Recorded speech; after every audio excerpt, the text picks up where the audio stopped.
Bom, dando início aqui às apresentações do segundo dia do ICES Fórum 19. Let's start our second day of activities. I would like to invite Gilberto Zorella with NIC.br. He's going to talk about a program for safer internet and project TVWS. Thank you.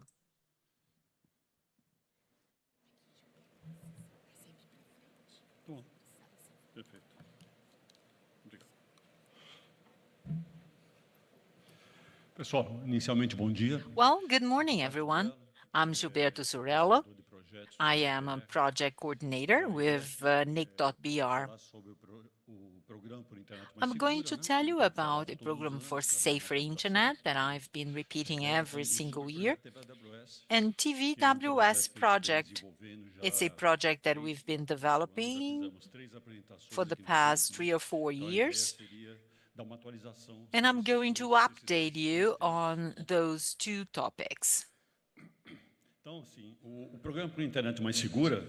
A program for safer internet follows the best practices recommended by Manners and Kindness and CERT.br and the recommendations of TOP based on Internet NLR. There is a website, you can access it. It contains all information. It addresses best practice to reduce the DDoS attacks and others that have been impacting all of us. This is a program that gathers different areas of NIC.br. So CERT.br,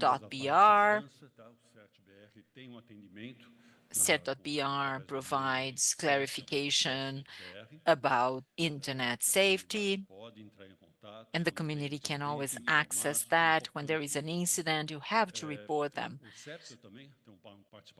CEPTO also has an important role to play in this project, sharing best practice through training online, on-site, all over Brazil. NIC.br also has a number of filters of origin primarily, and the Brazilian registry, gathering the area of numbers, validation of email. I am in the area of engineering, and I coordinate this program. I am the contact point. If you want to talk about safer internet program, please contact me. Let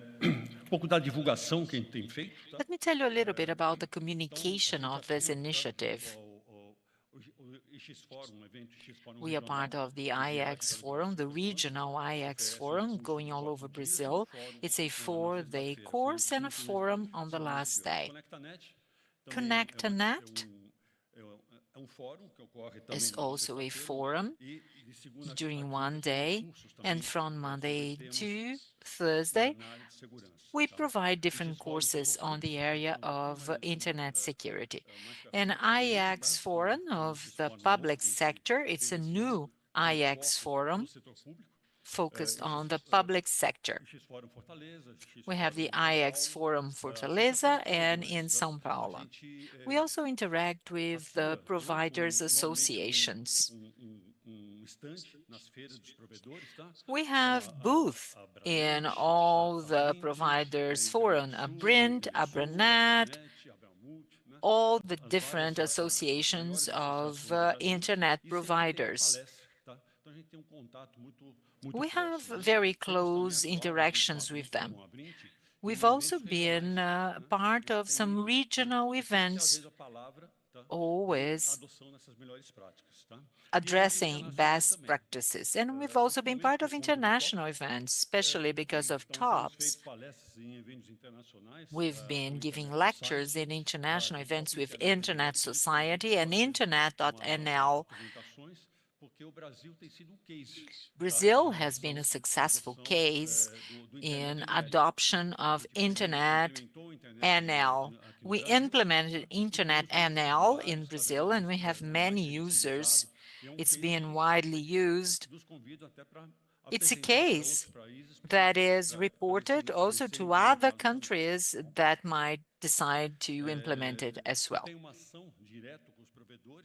We have direct interaction with providers. We have some KPIs, and those internet providers that deserve direct contact, I invite them to meet with me. It's a online call with all of them. So as you can see, some of the actions are broader to larger groups and some others are delivered to specific groups. In these meetings, we want to talk about the best practices and how to have them implemented.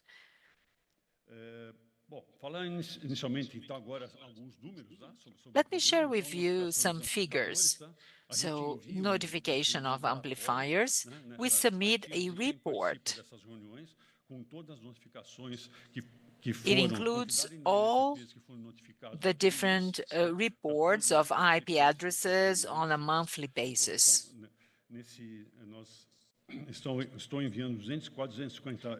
It amounts to about 250 monthly reports to 462 AS. This is the number of IP addresses being notified. I share this chart with you on a yearly basis, and you've seen a decreasing trend, 130,000 currently. These are reports of IP addresses that might have been used by amplification attacks. These are the services that are notified the most on a monthly basis. And in the backup challenge this year,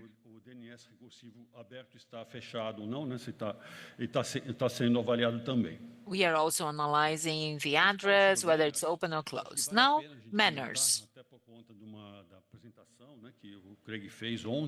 Craig yesterday shared his presentation with us concerning residential proxies.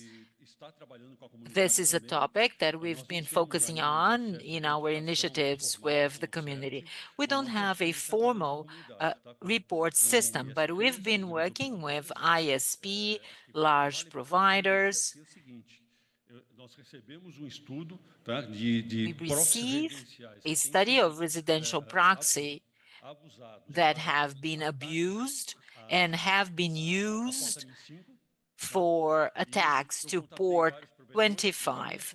I've contacted providers and none of them had management of port 25 fully implemented. This is a point of attention, something that I'd like to share with you. And think about that. In your internal process of activation, are you validating port 25? Our experience has not been good. I contacted maybe 6 providers, none of them had it. They are currently implementing filters to manage port 25, and it's going to be monitored throughout the year. Concerning manners, these are the best practices.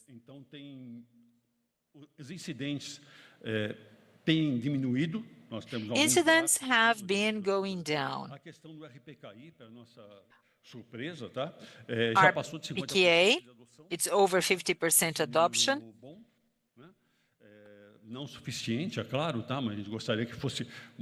It's not enough. I wish there were more, but in this program, things take place slowly, but we are adopting it. This is what I wanted to share with you. And spoofing is the topic that is the least implemented. And this is something that I really get as a feedback from our providers. These are the incidents on a yearly basis. In November 24, there were about 120. Now it has dropped by 50%. So routing incidents. IRR, the database is very updated, and RPKI is in an increasing curve. Here we have information from members. Participants in Brazil has been increasing, which is really good. And kind DNS, the best practices. So here are some numbers from top.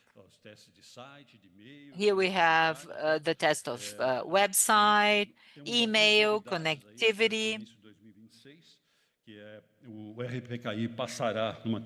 RPKI will have a new version and will be required. We've seen more and more adoption, so let's make it required.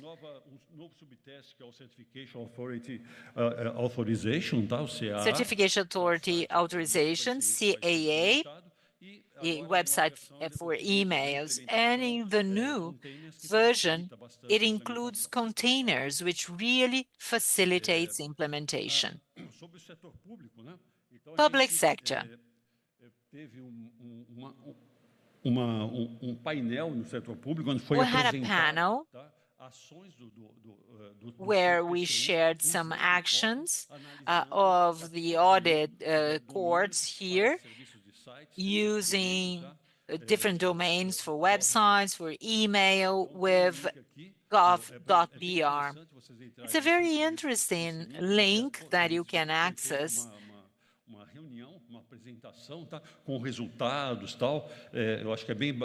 Results were presented. It's quite interesting. I'm just sharing that with you so that you can understand that we are also working together with the government. Very important action. They created like a brochure on risk matrix, quite interesting.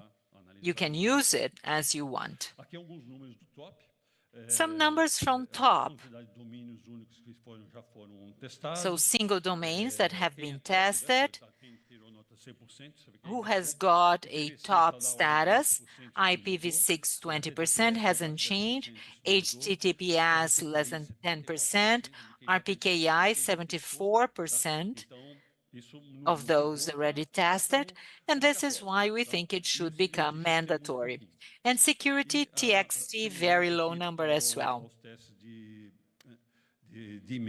Similarly to the test of email, especially DMARC, which is a protection against phishing, really important and poorly used. Some numbers concerning connection and IPv6 users and DNS recursive. These are numbers from 2025. Associations are very supportive. Now let me talk about the project TV White Space, TVWS. And then we can have questions by the end. We've already reported it in this forum, showing you the technology. The idea is to use TV channels, which are not used all around Brazil, to increase digital inclusion for internet providers to use these channels and get to their end users. TV channel is a 6 megahertz channel. A 6 megahertz channel like that can have 25 megabits per second of traffic using the regular modulations available in the market. There are 47 available channels.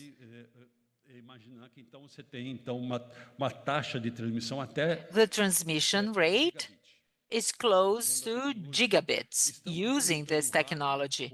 We are implementing a radio with 4 channels, 100 megabits, but we can use more channels, of course.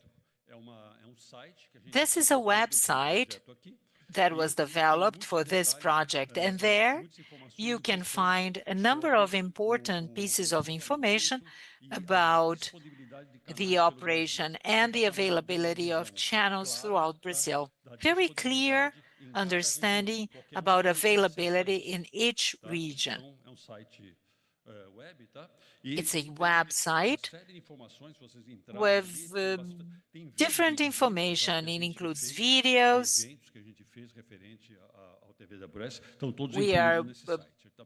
They are all included in this website. Quite interesting, actually. System architecture. It uses, as I told you, free TV channels. In these regions, there are TV channels which are available. So you just set a radio base connected to the internet, and it interacts with a georeference database. The database has a copy of Anatel's database, in which we have all TV antennas with a diagram of radiation, power level, height of antenna, and we can define the protected radius of that antenna.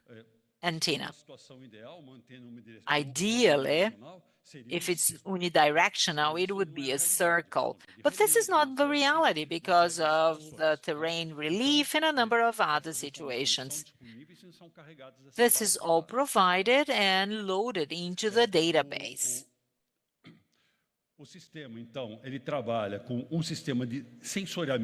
There is a sensing system, because if one channel is allocated and there are services, TV services, then the channel has to be deallocated. So it's a secondary mode. So the TV operator owns the frequency. The service just operates secondarily. If there is a free channel, it's active.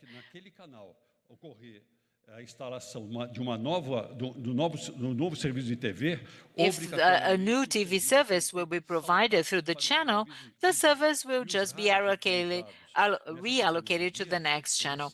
And the radio used for this technology allows that. They are cognitive. In addition to the database, there is this kind of sensing system. If it's detected there is a channel or a neighboring channel available, the alert will be sent, including that to Anatel's. We have identified a number of verticals through which this solution can be used, serving remote communities, rural areas, service provided to residences, schools, healthcare centers, agribusiness applications. And if there is a TV antenna whose user's station detects that this frequency range is busy, it informs the basic radio network, and that information will be shared with Anatel. So this is the system. What we've done so far. Phase 1, proof of concept. Tested the viability of having data service and TV channels operating together. And this is something that Anatel has been monitoring. Phase 2. We developed on a lab setting, and phase 3, a prototype was implemented, which is about to be concluded during phase 3, where we are going to test in the field, where can we install a radio base at Quixadá and users' terminals at some nearby rural schools. We have already visited the sites, identified the places, and the tests will take place next February. Today, we have a system ongoing, running as a prototype. And last August, we had a meeting at Anatel, where a number of stakeholders were invited to participate and learn a little bit more about this technology. So we invited the Embrapa ministries, Anatel, telcos, and other providers. You may find you may find the videos of the event at our channel. So it's running, and the next step is to make that more industrialized. I mean, to turn the pre-industrial prototype devices into a device to be manufactured. All of that thanks to a regulatory framework which was published by Anatel in 2021, and the project started in 22. And throughout these past years, we are complying with all the regulatory aspects.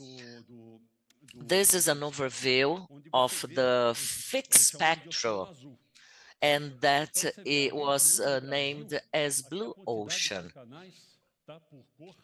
There are a number of channels divided by color, 45, 47 channel, the darkest ones, and they are all available. These are the available channels. And we still find available channels around the country. That's why we are investing so much on that.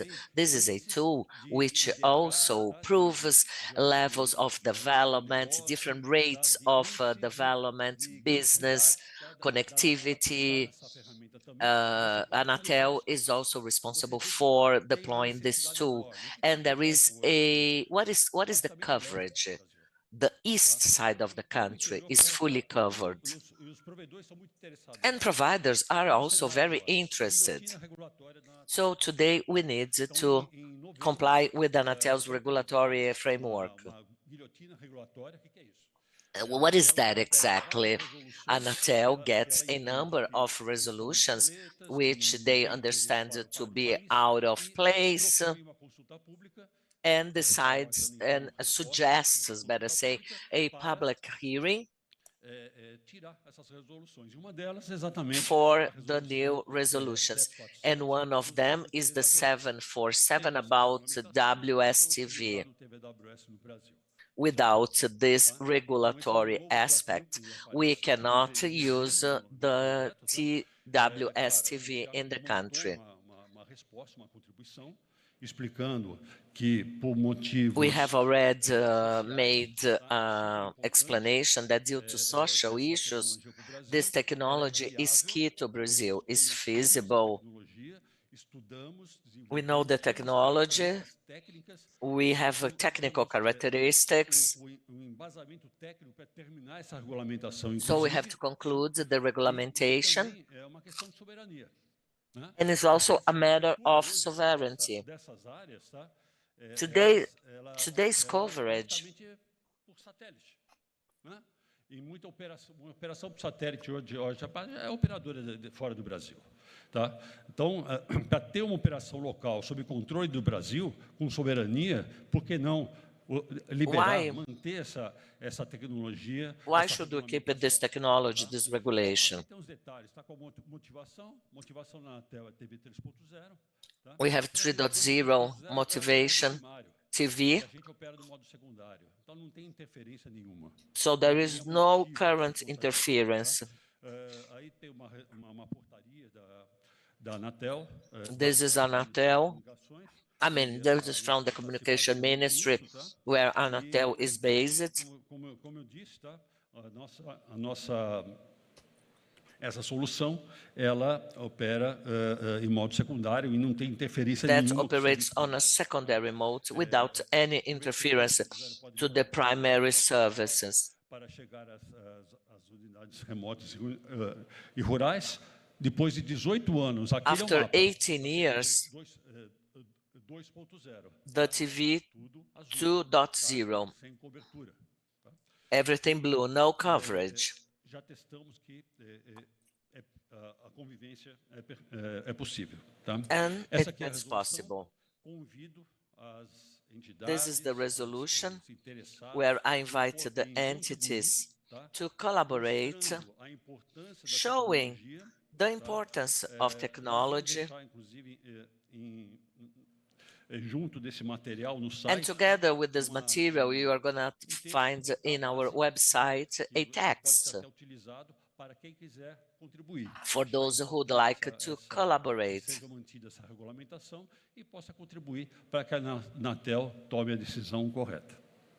And then Anatel will reach the proper solution. So this is my contact information, and I am at your disposal. Thank you.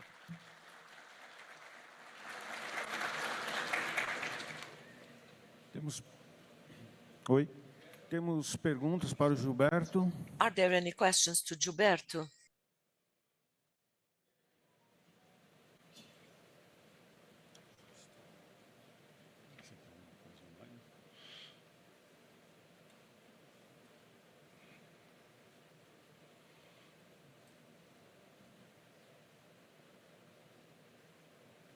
Bom, vamos lá, tem umas perguntas online aqui. We have some questions which were submitted online from Moacir. Are there any contact information where we may submit new recommendations or improvements in the recommendation of the COP-MySeg?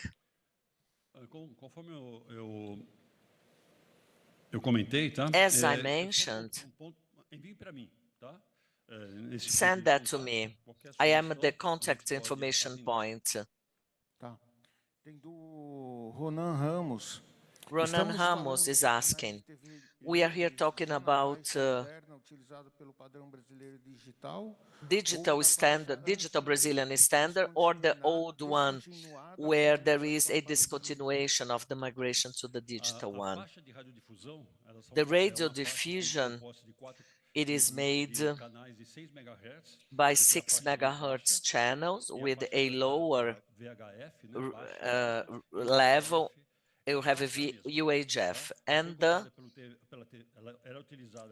range is the same one that is used by analogical TV, and then the service was migrated to digital TV, and these are exactly the levels, the rates which are not used in Brazil. Uma outra pergunta do Ronan Ramos. We have another question here. What is the main advantage of this technology as to others which are used for long distance points, such as microwaves of equipments? The point-to-point links, they use microwave as their main technology, working on a much higher frequency. That's why they have a greater interference. I mean, the greater the attenuations, point-to-point links, there are needs. We need to have additional projects for further authorization. Free frequency, though, has too much interference, no coordination, and you also work on high frequencies such as 2.4 and 5.8 gigabytes. Frequencies are lower in this case, as Professor Bertoldo mentioned during his talk.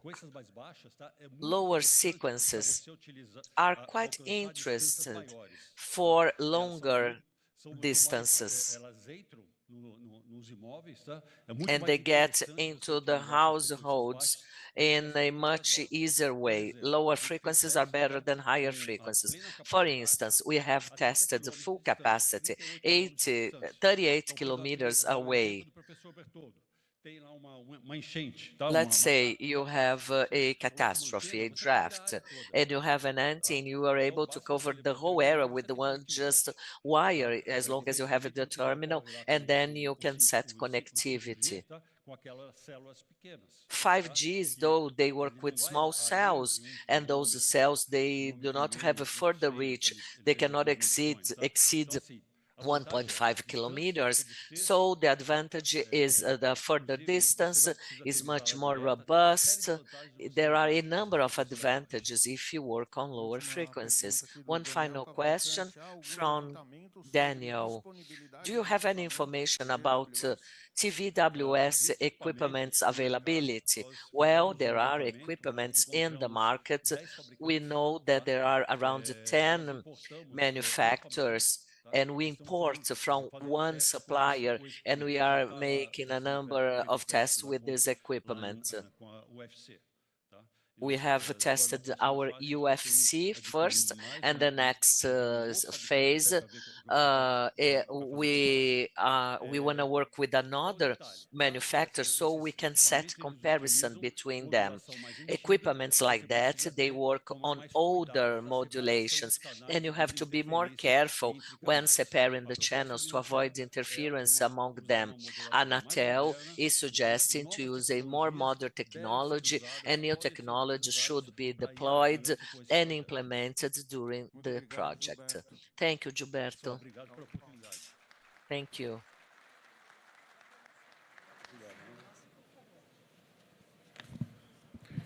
Dando continuidade à programação. Next, in our agenda of our Fórum 19, we have Dr. Jack Chu from Coherent, who will talk about technological evolutions in transceivers and CPOs.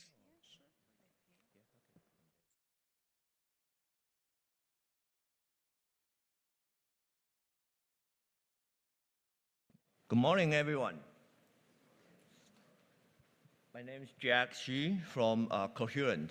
So today I'm going to give you a talk about technology overview about transceiver. So let's get started.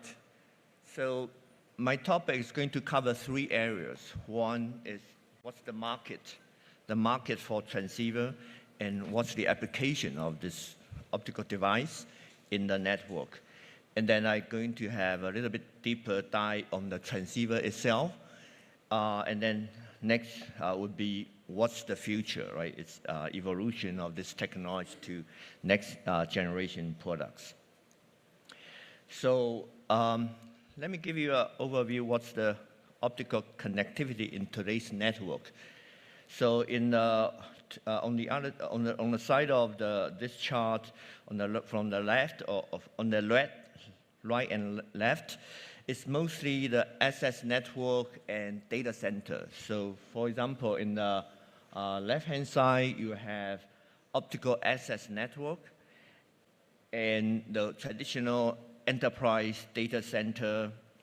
Those are all existing network where you need optical connectivity. And on the right-hand side is the emerging hyperscaler data center or AI data center. In those data centers, you also need optical connectivity to connect servers and switch together. And in the center is basically the transportation system make the connectivity for data center interconnect, or the core optical networks connect out in the metro, long haul for internet connections. Regardless, in the data center or in the metro or access, even wireless front haul, back haul, mostly those are all optical connectivity. And those places, optical transceivers are deployed for the optical connectivity, especially pluggable optical connectors. Those are easy to use. So that's the topic for today. So today, if you look at the market, the growth for optical connectivity is mainly driven by AI or hyperscaler data center. Probably you hear the buzzword every day, AI bubble, AI booming, hyperscaler. A lot of data center, new data center are built. And so from the data from the analysts from Signal AI, I'm not sure if you're familiar with those 2 research companies, Signal AI and Light Counting, estimate that in the next 5 years, the bandwidth growth for AI data center is going to be 10 times. So basically the double-digit growth year over year for the next 5 years to reach 10 times bandwidth growth.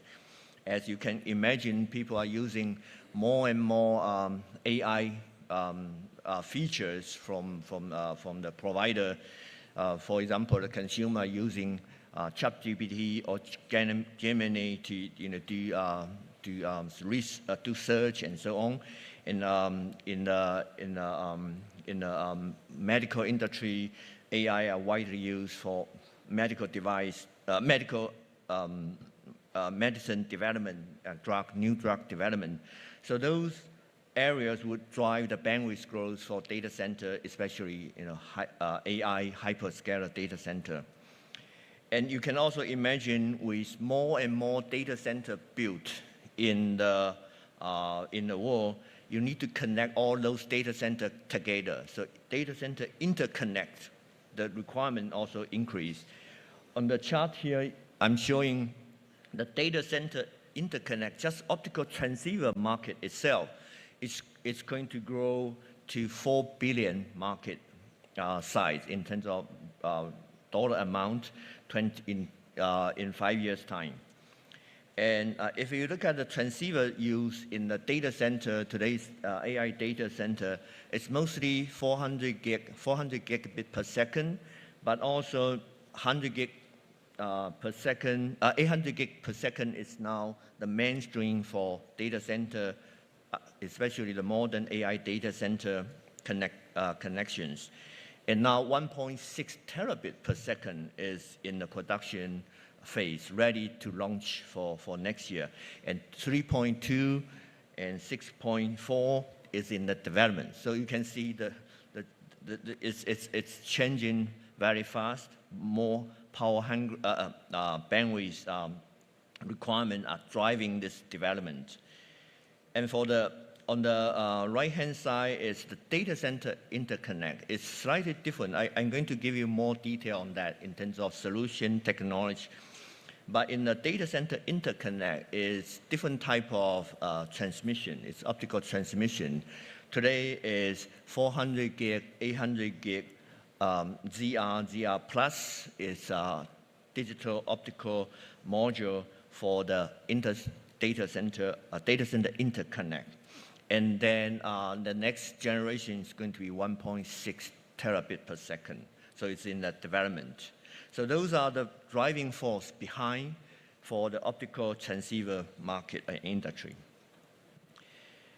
And let's look at the history of the transceiver. We started from 10G, 10 gigabit per second.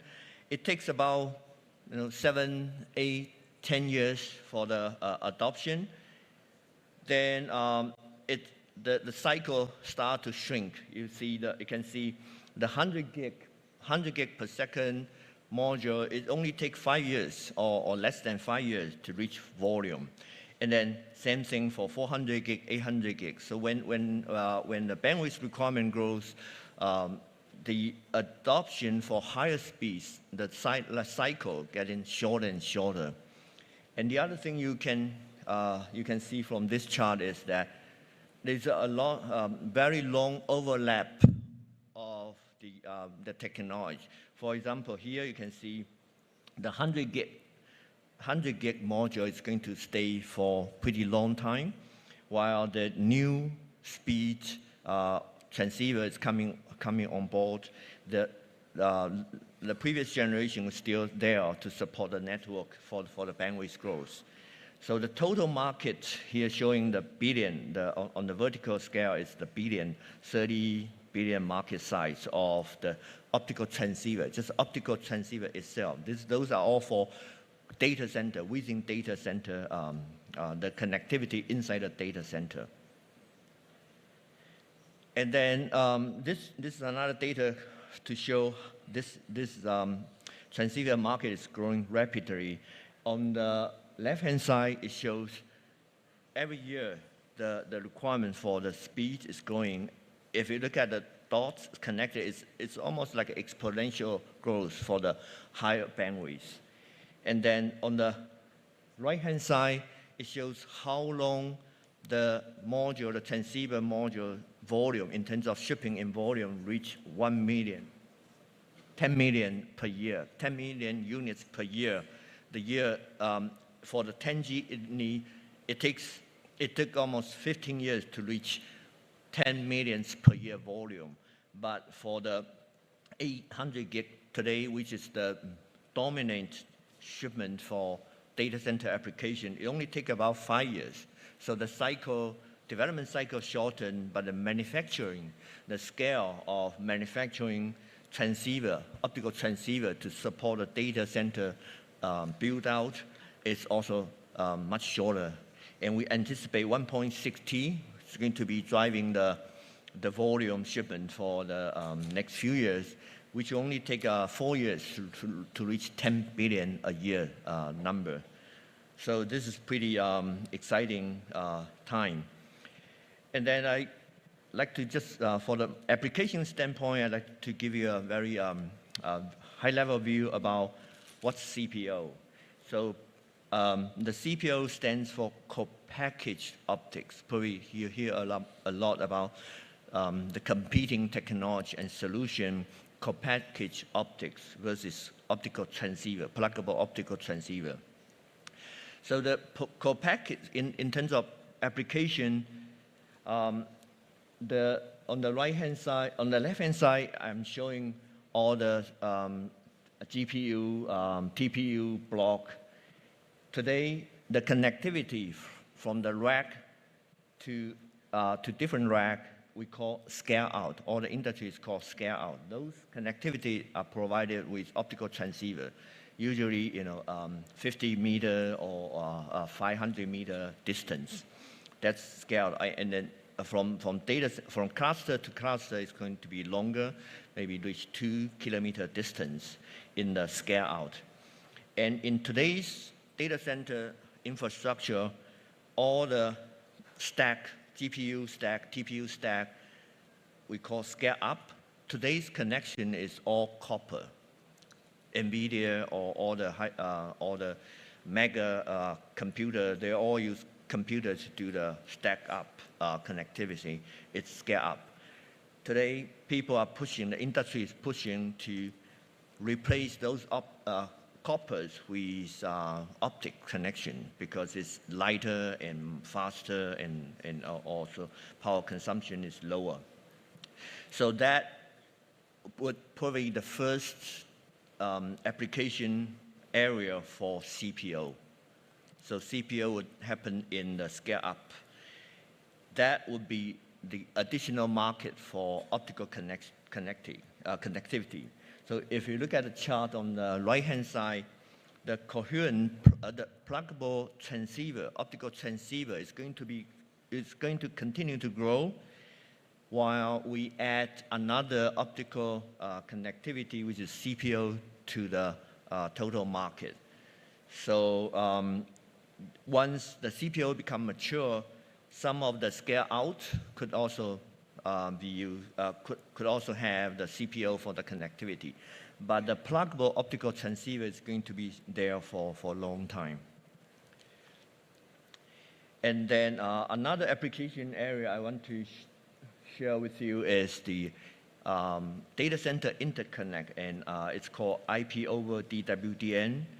So in the traditional in the legacy or long previous generation, for the long distance or data center interconnect, typically it's a transponder type of solution. But with IP over DWDM become mature, the pluggable optics become a dominant solution for data center interconnect, especially the hyperscaler, big hyperscaler adopt this solution. It's easier to use because you just plug into the switch and router and you have the optical connectivity for over 80 or even longer distance. And one of the areas also widely used for the adopt this coherent technology is that in the broadband and access network, where today is 10G, but you hit the limit because if you want to upgrade speed to 25G, you need dispersion compensation. That creates a lot of needs a lot of investment for the upgrade. But if you just adopt the coherent solution with QSFP28, 100 gig coherent transceiver module, you don't need to change the equipment. You just plug into the existing QSFP28 port, and you enable the connectivity and increase the bandwidth by 10 times. So those are all areas that coherent pluggable module can be widely used. So that's pretty much the market and application. Now I'm going to give you a little bit more about the transceiver in terms of technology and available solutions. So if we look at this chart, it's quite busy because the transceiver, optical transceiver, has been in the industry for over 3 decades. So we have all kinds of transceivers still in widely used in the industry, from even 100 megabit per second. It's still used in government or some of the defense. They tend to use the more mature, long legacy products. So if you look at the chart here about transceiver, not only the data rate from megabit all the way to 1.6T, but also on the bottom is another the coherent transceiver for longer distance, also in the market, and also in different form factor. If you look at the form factor here, it's very messy, right? You have SFP, you have QSFP, you have ACO, AOC, all kinds of connectors, all kinds of form factor, and also all kinds of protocols. You have Ethernet protocol, most popular Ethernet protocol. You have very new emergent protocol, InfiniBand, which are widely used in NVIDIA's optical network systems. And the application, as I already mentioned, hyper data center, AI data center, those are widely deployed. And then in the data center interconnect, traditional optical network, broadband, those are all widely used in those areas. So let me also give you a little bit more about the technology behind. For the transceiver for short reach, mainly within data center, it's usually the technology used for those type of transceiver is called direct detect. So it's very simple. You have a laser and you modulate the signal, and then when it reaches the other end, you detect and convert into the electronics. So it's the most advanced direct detect transceiver technology, PAN4. It's like showing eye diagram here. You have 4 levels of the amplitude. You can have much higher density to transmit a signal. But it's very simple. It's a direct detect. So typically, those type of transceiver can only reach 10-kilometer range. So widely used in the data center or enterprise, some of the wireless front haul, back haul application. But there's a limitation to go beyond 10 kilometers. And then there's another type of transceiver which is called coherent transceiver. It's actually it's a physics is coherent technology. It's not our company Coherence, so a little bit confusing here. But the coherent technology is the physics behind is that you have a tunable laser. You modulate the tunable laser signal and then transmit the signal in phase and amplitude modulation. So I'm showing the quantum diagram, which is very typical modulation format. You have different phase and also different modulation, but very high density of the signal in the fiber. Then when the signal reach the other end, the same wavelengths of the tunable laser wavelengths would do the scanning and pick up the signal and then convert that into electronics output. Because of this, it can detect very weak signals. And imagine that feature, it would allow you to transmit the signal over a very, very long distance. Basically, this can reach 800 kilometers or 1,000 kilometers with amplification. So the coherent technology used in the coherent module are widely used in data center interconnect or long-haul, ultra-long-haul metro application, while the direct detect with huge volume are used in the data center, within the data center. And if we open the transceiver module, you will see, okay, what's the component inside, right? I talk a lot about lasers, modulators, receivers. So basically, those are the optics, lasers and optics, optoelectronics that generate optical signals with modulation input from electronics. But you also need some optical component like passive isolators, mini lenses, and ICs to drive drive the lasers. So those are all building blocks. And typically, it's called, you assemble all those together into an optical assembly, and then together with DSP, which is the driving digital signal processor to provide the modulation for you. So those are the key building blocks for transceiver, not only the direct detect transceiver for data center, but also the transceiver for the long distance communication. Then if we look deeper into the technology, what is the technology underpin the laser modulation technology? So there are three types of key technology in the laser or modulator industry. So on the very left-hand side is gallium arsenide VCSEL. So those VCSELs is a vertical, VCSEL stands for vertical cavity surface emitting laser. So those are in the 830 or 850 nanometer range. Shorter distance, usually it's a multi-mode.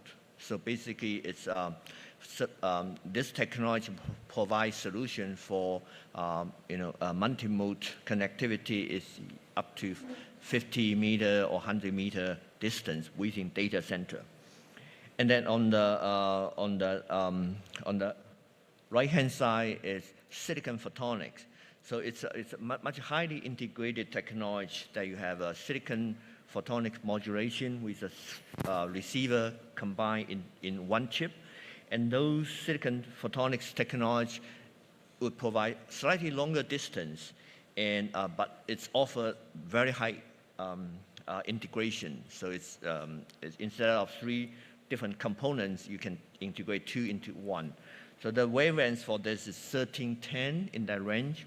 So it's a slightly longer distance, highly integrated. And in the middle, it's basically the high performance version indium phosphide solution, semiconductor that's mostly in the high performance and longer reach. And on the top of this diagram is basically all the key components, lasers, modulators, EML, which is the foundation of the building or the building block of today's data center transceiver and coherent transceiver. Then, as I mentioned, you have optical. You keep advance the technology for optical lasers, optical components. Also, you work with IC providers, DSP, digital signal processor. In order to advance to next level, you also need to have very high performance photoresolography For example, today's DSP for coherent transceiver reach, it requires 3 nanometer technology. And you can imagine that there's always limitation when you reach push the envelope to 2 nanometer. What's beyond? You have to push the you need to face a lot of challenge. And if you look at the diagram here, the optical transceiver here, it's very densely packed. So you need next generation laser, next generation DSP. You need a very highly scaled in order to pack everything together. But on the other side, you also facing speed limitation, power consumption, heat. So the solution what's the solution? Right? Beyond those physics limitation, what's the solution? Solution is the DSP. It could be it could help us solve some of the problem. As I mentioned, the DSP could start at the scale up. If you look at today's the transceiver, it's actually the application is on the left-hand side, very top. You have in the switch, optical switch, you have an ASIC. And ASIC would communicate through a PCB board to the transceiver. On the very first diagram, transceiver is sitting on the right-hand side of the PCB board. So you can imagine that the electric signal has to go through the PCB board. When the speed reach 200 gig, 400 gig, you would have a lot of loss because of the distance of the electric trace. And also power consumption become, as I mentioned, a challenge to put more and more bandwidth into the pluggable transceiver. One of the solutions is to put the, in this diagram, you can see on the very bottom, is remove the DSP from the transceiver and integrate that into the switch ASIC. So that's why it comes the CFP requirement. We can leverage the compute power from the ASIC chip from the switch and then drive the transceiver directly from the ASIC chip. So I have 2 more slides left. Hopefully the time is still okay. Yeah. So just give an overview on the. It's coming for the CPO technology and development.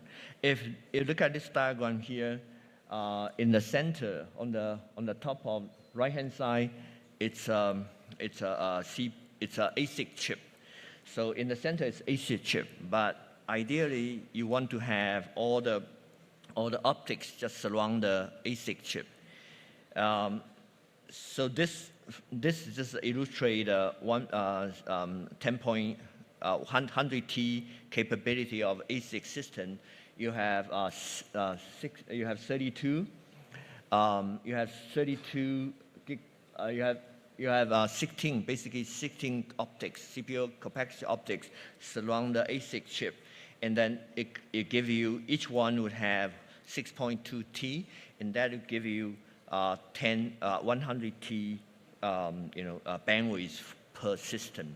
By doing this, as I already mentioned, you remove the DSP and you put all the optics around the ASIC that can help you reducing the power consumption, increase the speed, reduce the latency. So for us, we are today we produce huge amount of transceivers. So what's the impact to us by going this direction? As I mentioned first, this is not like taking over the transceiver market. It's actually addition to the existing transceiver market. For the scale-up solution, people would adopt the CPO solution. But they look deeper into the requirement to make a CPO. They still need laser. They still need modulator. They still need receiver. So all the components used today for optical transceiver, which I'm showing on the top, on the right, left-hand side, on the top, all the components would still be used in the CPO co-packaged solution. The only thing would be missing is the DSP, digital signal processor. Basically, that will be integrated into ASIC chips. So the future for transceiver supplier like us, we still provide a technology solution. We provide the optics for the CPO package. Together, we still support the transceiver market and also support the CPO market. So that's draw a conclusion here. So as I put it, it's a very high-level overview of the transceiver and technology. But if you look at the industry and the market, basically the broad set of technology would allow you to continue to help the industry to drive the bandwidth growth. So all the technology we have, as I mentioned, 3 different types of tanks is essential. And then we believe the high-speed transceiver and co-packaged optic will coexist for the longer future. And as always, future always favor the technology leaders. So technology-driven is the key for us. With that, I conclude my presentation. Thank you.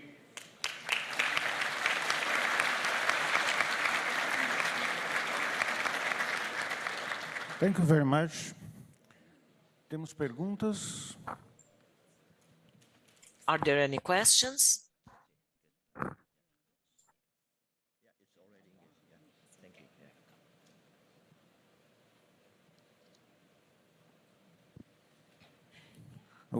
Eu tenho uma pergunta. I have a question. Can you hear me all right? Yes. Wonderful. He's speaking English. He's speaking English. About research, how far can you push the signal? How many kilometers you can push away this 1.6 tera? Okay, yeah. So there are, as I mentioned, there are 2 different type of application. So for 1.6T, for data center, within data center, if we use direct detect transceiver, we can still reach up to 2 kilometer distance. We still can achieve that. If you want to connect the link outside of data center, for data center interconnect or ultra long haul metro, 1.6T coherent transceiver is still in development, but the goal is to serve 80 kilometer and beyond for the coherent connection. In this test research, how far then you could get? You mean distance? Yes. Yes, yeah. For long haul. For you mean outside of the data center? Yes. Yes, yeah. You can reach higher, greater than 80 kilometer. You can 120 kilometer, or even some of the technology can reach 300 or more. There's a lot of technology to do this. As I show here, there's a constellation, right? The modern technology you can do, it's called PCS, probability constellation shaping. So by doing signal modulation, you will be able to allow the link to travel even beyond 200 or 300 kilometers. So the technology is there, but just the cost is really high. You have to implement a lot of new technology in order to reach a longer distance. Okay, thank you very much. Yeah, okay. Okay, thank you very much. Thank you. Thank you. Yeah, thank you.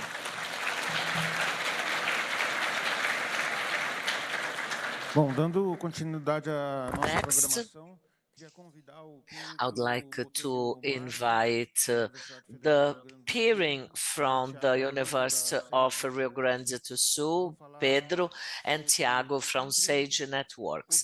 They will talk about the rights and the protocol, an overview of legal interruption in the Brazilian internet.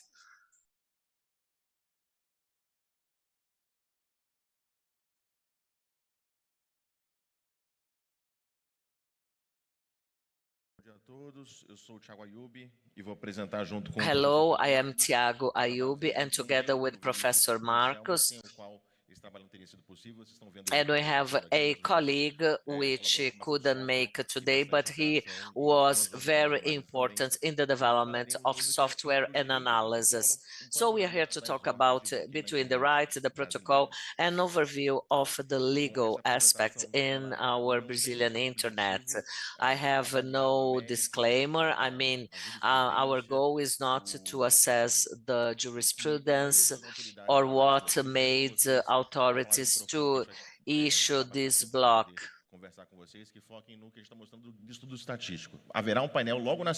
We are going to have a panel right after this, but so far, please stick to our study, which does not aim to assess the merit of the authorities. We are just assessing the effect of that interruption over the network. Is a more technical aspect.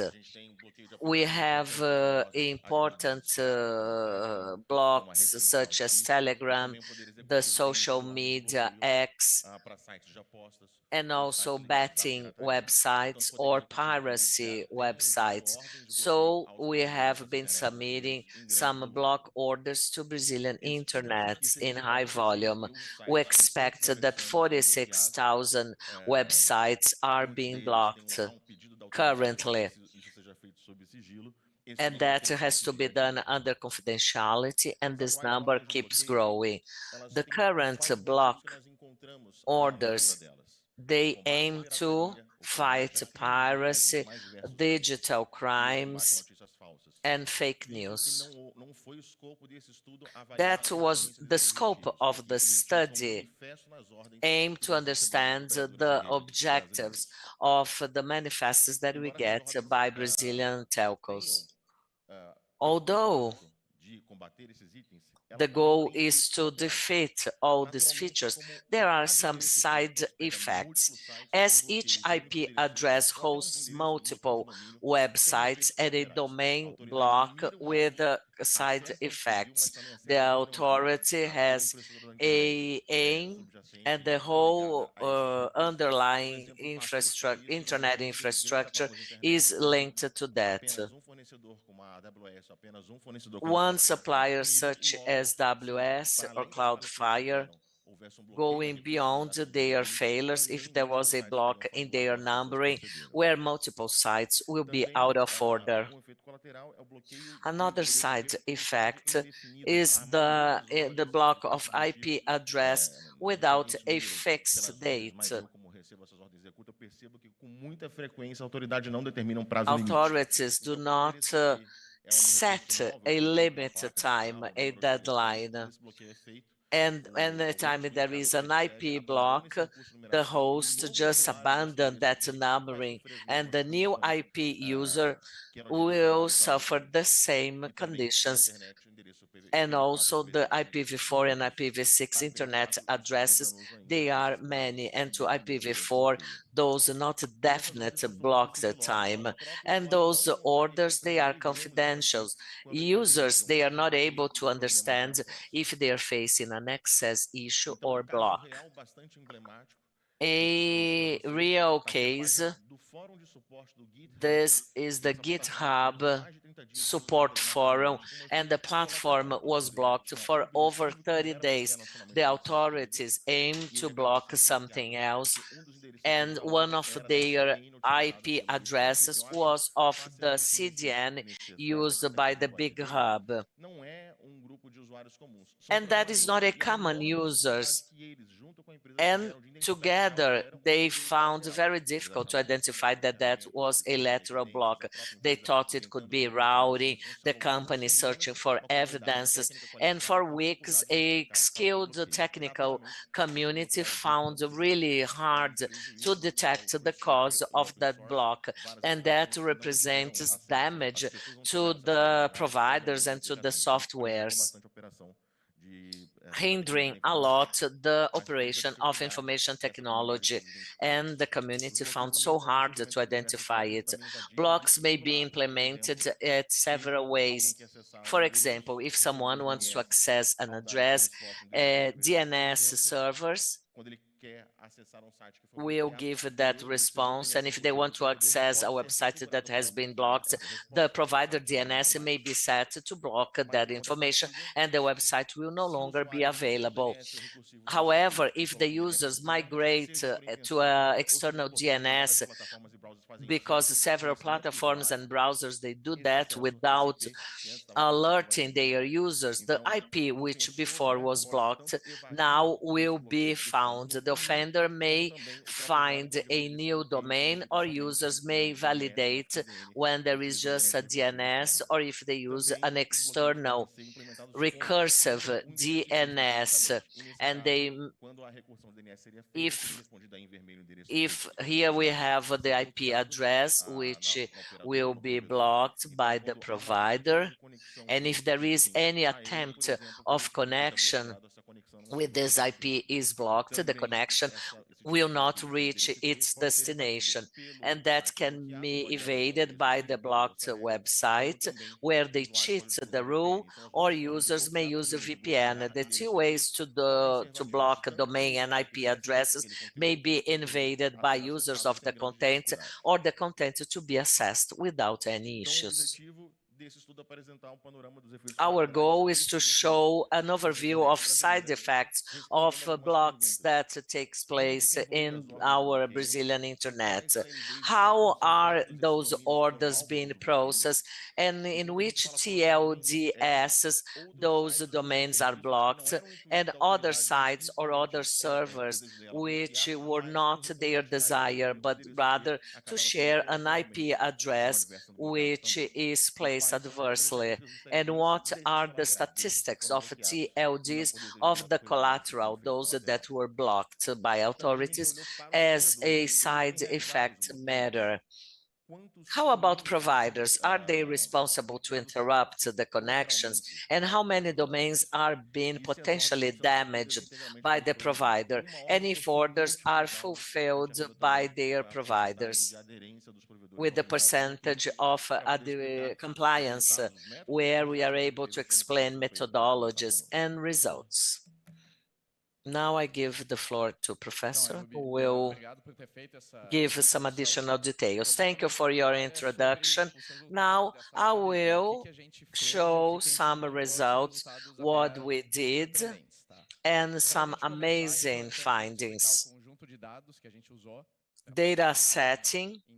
A database was used for this analysis, where there are 304 received orders by internet providers, and that comprises December 22 and June 25, which is the period of the orders. And to assess the collateral impact of the blocks, we use an IP info data setting, where we can have a certain IP address and to know how many domains are responding to that IP address, and some other additional considerations. What can we see in terms of implications before the analysis, where we are going to assess the behavior of some internet providers, but we cannot guarantee that everyone got exactly the same orders with the same blockages. And we also know that there are some orders which may be not approved, and that's why they are no longer blocked. Taking into account, we have to understand our legal orders and how they evolve throughout time. This timeline shows how many legal claims we have. There is a trend of growth in our data settings since 24, where we see an increasing curve reaching now 300 orders, and the distribution of orders monthly. Our last months they have around 25 and 30 legal claims. but not all of them are for one single IP domain address.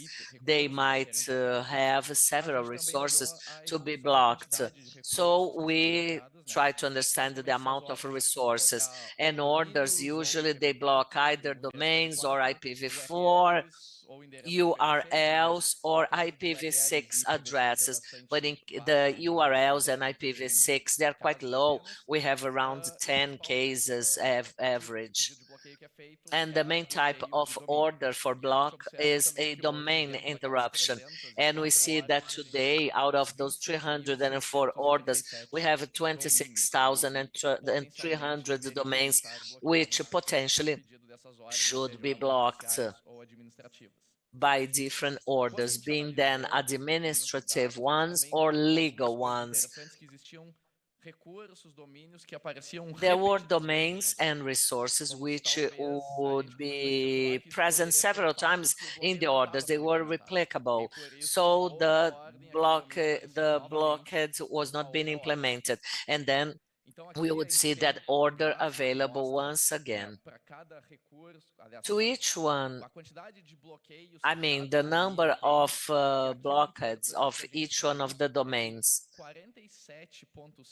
47.6% out of those 26,000 domains, they are in one single order, and 52.4%, which is highlighted in red, they are present in more than one order, where there are 35 orders, as if that was a repeated offender, which is still present at the orders. Aonde estão esses domínios bloqueados? Where are the domains? In which TLDs? So we have to understand what is the TLD. Most of them is in .com, .net, which is half of our analysis is within .com. And there are around 600 domains which are .br as part of the investigated orders. We block it, we can do that through DNS, and just that single domain will be blocked, but that can be easily cheated by the offender or by the users. And many suppliers, they block that since the IP package filter, leading to a side effect of other services that may end up being blocked. So which should be those potential side effects? And for that, IP info data set was used, and they supply daily to each IP addresses which domains are responding to that DNS, as it would be a reverse DNS. The two axes here are into a log scale to allow a better visualization in both axes, Y and X. There are around 8,000 domains without any side effects. They just have that domain hosted in that IP address, and even though there is an IP filtering, just that domain will be out of order because there is another domain responding to that. But there are some cases which may vary between 1 and 100 interruptions, amounting 10 IP cases with a high concentration, actually 10,000 domains, which have at least 1,000 other hosted domains, which is responsible to a 10 million collateral, 10 million side effects. That is a very significant collateral involvement. And there are some extreme cases with some million domains responding, but those are CDN cases with a high concentration of services and websites, and they host a high volume in the same IP address.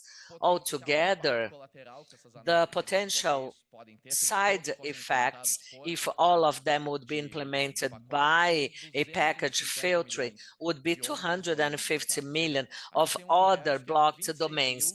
That we had a universe of 26,000 domains and some of them are no longer active. We have around 18,000 which are active, and those 18,000 may impact 250 million, depending on how the blockade is being implemented.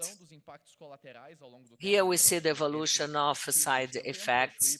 We have time and the total number of domains which may be potentially being blocked, and there are 3 increasing points in our chart: 23, beginning of 24, and each one of the blocked orders, the collateral impact that that order could cause.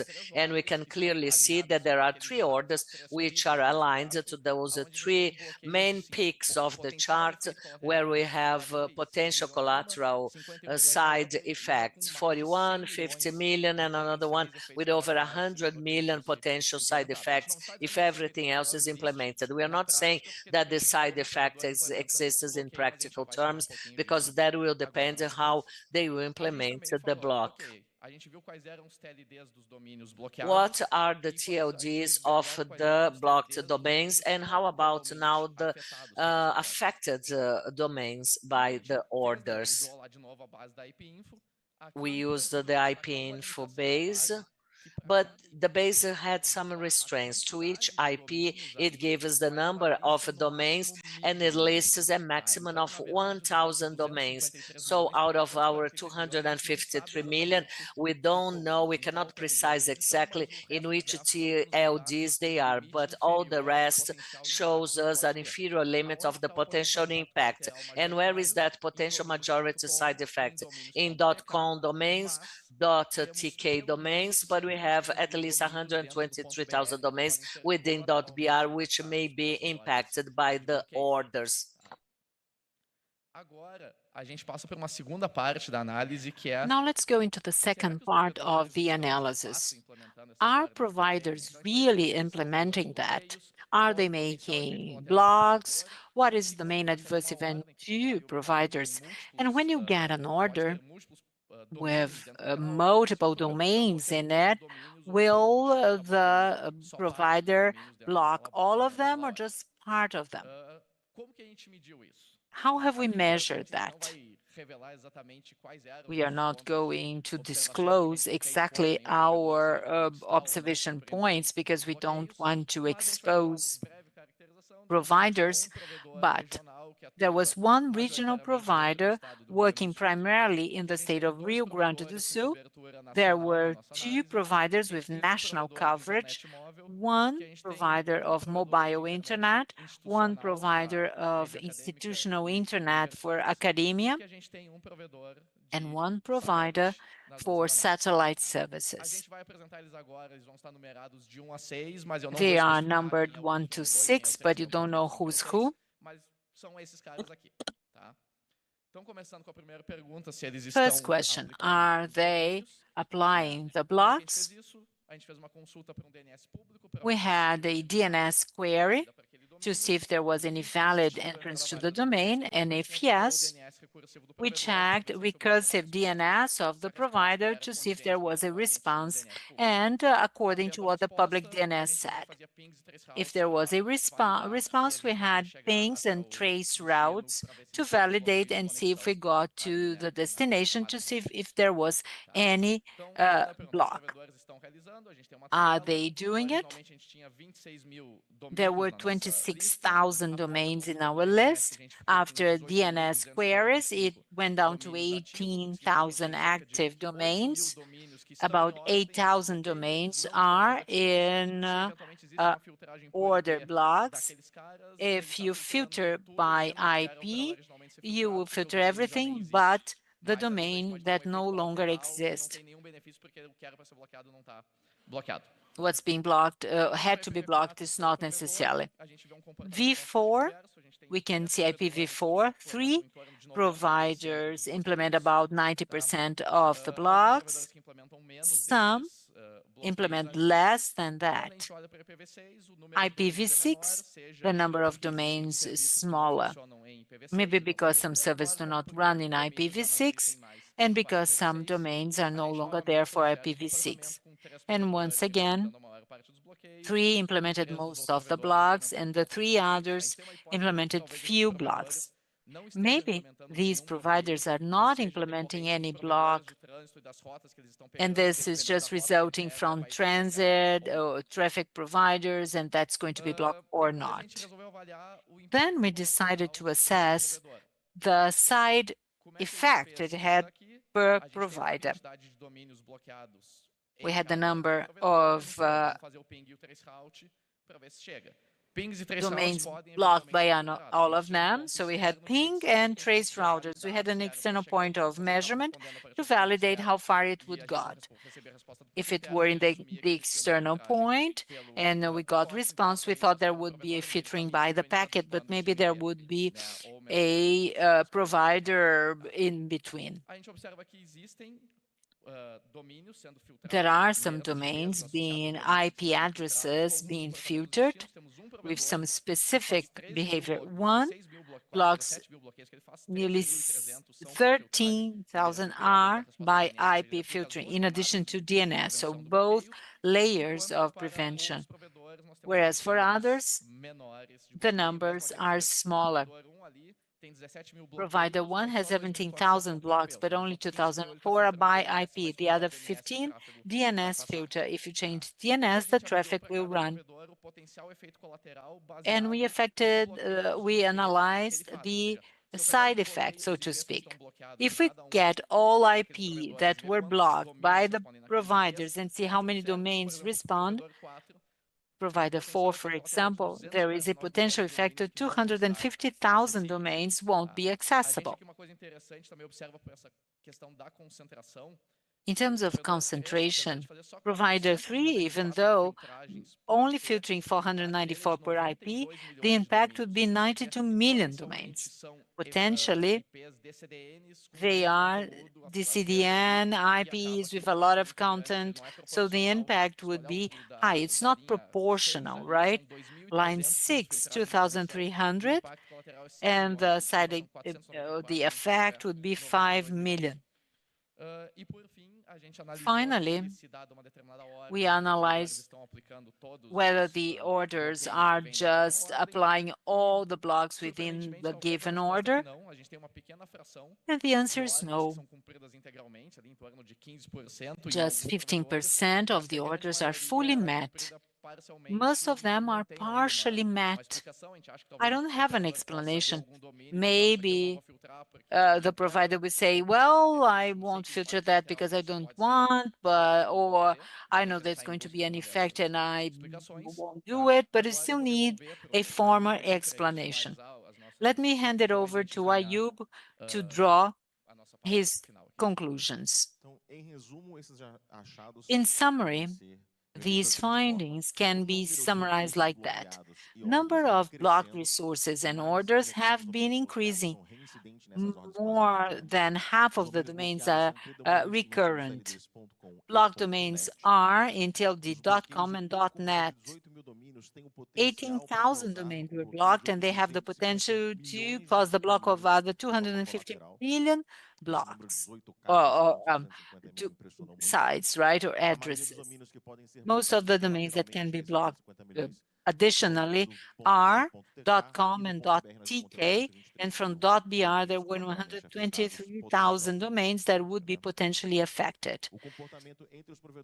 Behavior between ISPs varied a lot, ranging from 3 to 90% compliance with the order, so a wide range of behaviors.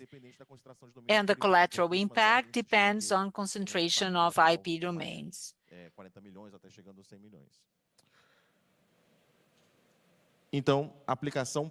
Partial application of some orders might be due to the fact that maybe they have some aversion to the complaints of subscribers.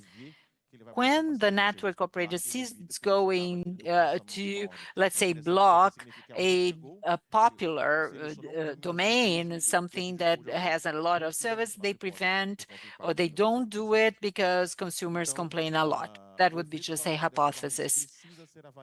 The effect of these orders has to be considered by the authorities, as the impact may be significant, and abandoning some blocked domains will mean that the order will just have the side effect.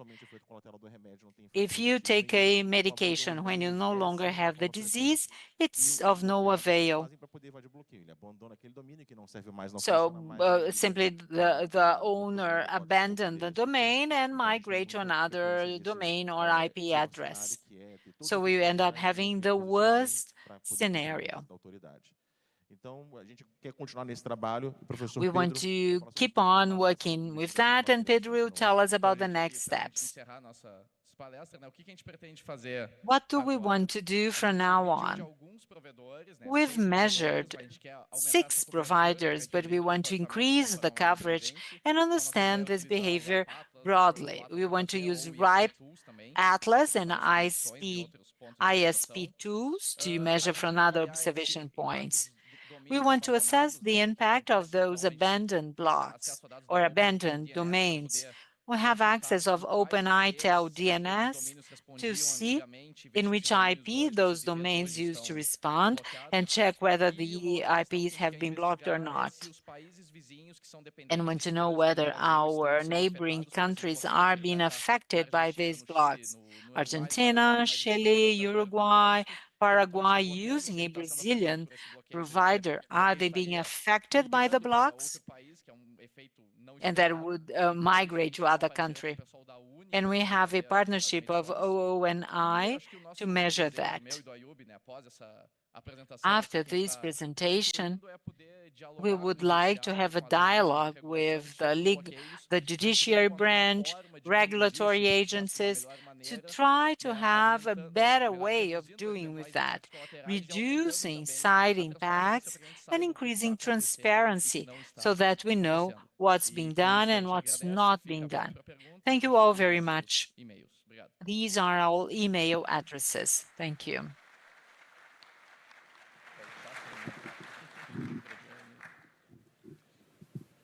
Posso, Júlia? Pode, só que assim, a gente vai ter que maneirar o tempo, porque já vai começar o break. Bom, mais uma vez, eu diria que para cada slide eu posso fazer umas 10 perguntas. For each slide, maybe I'll ask 10 questions, but I won't. There's going to be a panel later, right? I'm just going to focus on the crucial points. Responsibility of those that request the order. Some blocks are legal blocks, others are just asked of the National Agency of Telecom. Most of them ask for a block, and we don't know how to deal with that. This is not a common practice in other countries. This is how it is in Italy as well. But in Italy, there is a website, and there you can input the domain, and then you know whether it has been blocked. You don't have a list of blocks, but you have access to them as well. I would like to remind you of cases that we had in Brazil. One of the root server that was blocked. And later I learned that during the meeting, some people said that that block shouldn't have been done. These specific cases, and I know it's a difficult question to you, these specific cases, such as the root server of the JStack, which was also blocked, some domains are more impactful to users. Do you intend to approach that? Or maybe create the coefficient of impact, so to speak? Douglas, a resposta é sim. A gente até Douglas, the answer is yes. We were talking to Ramon, saying that with the database we have, we could offer to Anatel or the judiciary branch, do you want to block that? Well, you are going to impact this, this, and that. It's in our radar, really, to do. Duration of blocks. that would require regular measurement. Thank you. I am from Institute NUPEF. Trying to answer the question that you asked. One of the impacts in small providers of failing to execute the block maybe would be work overload. We don't do it because, or they don't do it because they cannot. What we use for span, for IP block, would be a possibility for this database. So that would be automatic block rather than constantly reviewing that. So that would, they would have to database, they would have to be updated. Could that be a solution? It's a possibility, but it would have to be very careful because it would be just a way to switch off internet because of human error or hacks or abuse of power. For small providers, it means a lot. This is why they outsource these operations, and mid and large side ISPs, they have a department to deal with that. In Italy, they have a platform, Parse Shield. It's something centralized, regulated. If you detect something, you just input the IP address, and providers have 30 minutes to block that IP address in that specific order, of that specific order. I'm Marcelo with .com. The community has responded quite fast, and we have some lists to have automatic blocks. So I'd like to hear your opinion about that. I am really concerned about automation of blocks. If they are centralized, they'll just become a switch off of the internet. We have to be very careful. The risks might not outrun the benefits. They are autonomous systems. If there is an order, they have to execute. So maybe automation in autonomous systems, and you execute in your routers, fine, automation is a good practice, but a centralized automation, I don't approve of it. It would be a problem. We've worked to have redundancy, and now we're going to create one single point that could block 250 million addresses. I don't think it should be like that. Good morning, I'm Fernando. Very good work. I really liked all the details and numbers.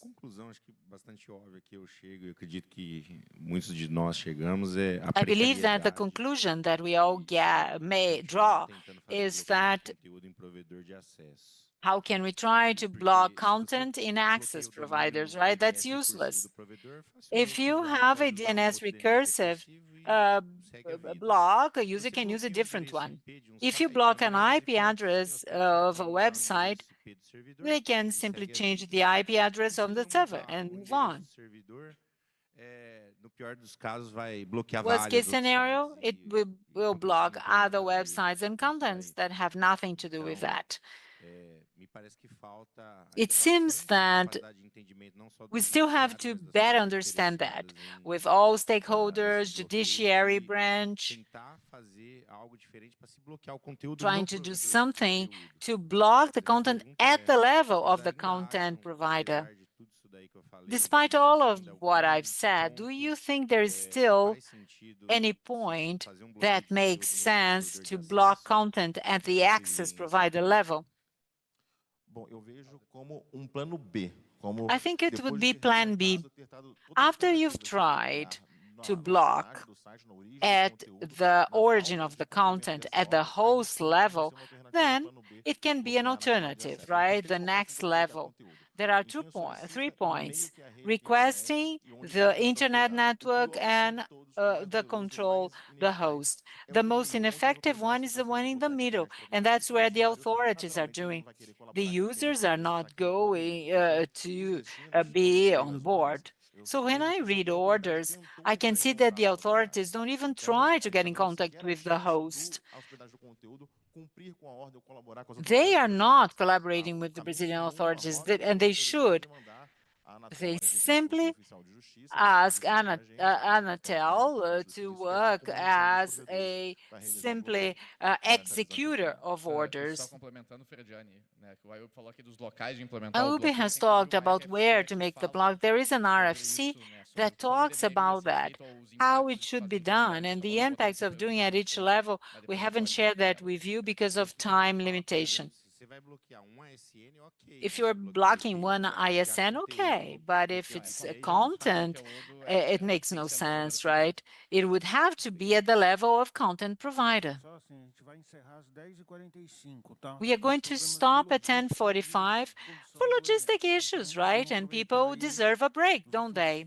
So we are going to really enjoy these next 3 minutes. I'm Marcos, I'm with Anatel.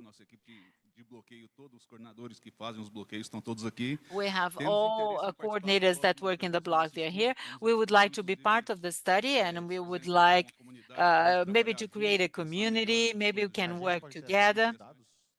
Can we have access to data? Well, we can talk about that. Why not? But the general context, Anatel cannot work in all different initiatives. We have to work in collaboration. You think it's not something that we should do, but, well, we have to work with the society, with all different agencies. There is a problem to face. Yesterday, we saw the number of impaired and committed devices. People say, well, the government does nothing. Others say the government overdo. Difficult, isn't it? We have to come up with an alternative for things to be more successful. Anatel has a competence to provide a safety of telecom and equipment that have to be accredited. The work of block is to prevent this equipment from working. Most of the blocks that we order are temporary for something like 6 hours to prevent the operation during that specific time. When we block IP, we ask it to be unblocked 6 hours later, usually overnight, and we assess the level of risk of that specific IP. For each IP, we study and analyze. If there is higher risk, we do not block. If there is low risk, we block it for 6 hours. And if it's very low risk, then we can block it for up to 3 months. No IP is blocked for good. And this process of analysis can count on your collaboration, for example. But we also work with other agencies that are competent to order blocks. We work with Ancine. They analyze situations of streaming, for example. And we provide Ancine support to analyze if the block is going to be risky or not. We block IPs that are used to distribute TV box keys. Ancine determines the blocks of IP for streaming. And we have a partnership with the Finance Ministry for the betting sites. In that case, we do not analyze the domains that are ordered by the Ministry of Finance, and we don't monitor whether it's being effective or not. This is part of the law. The Ministry of Finance can do that.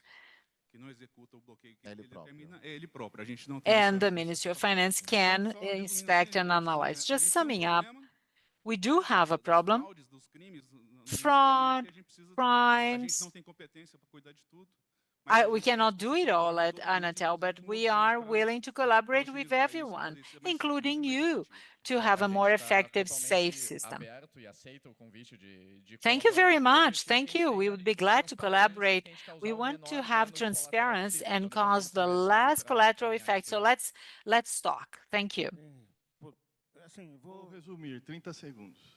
Não. Eu queria propor assim, a gente realmente precisa fazer o We break. really need to take a break. Hoje a gente tem no final do dia Today, 40 end of the minutos day, aí we are de going to have videoconferência, 40 minutes just for Como nos últimos anos interactions. aí a As comunidade in está muito recent tímida, years, não quer the falar muito com a community gente, quem has sabe esse been ano a gente very fale sobre o shy. case. Maybe this year A we can gente usa talk to the a block. gente pode voltar a We tratar can aí go back to tema, this tá? topic Mas and talk se for muito about it. rápido, É rápido. Falar que It's quick. bloquear IPv6 não é a mesma coisa que Block bloquear. IPv6 is not the same as blocking IPv4.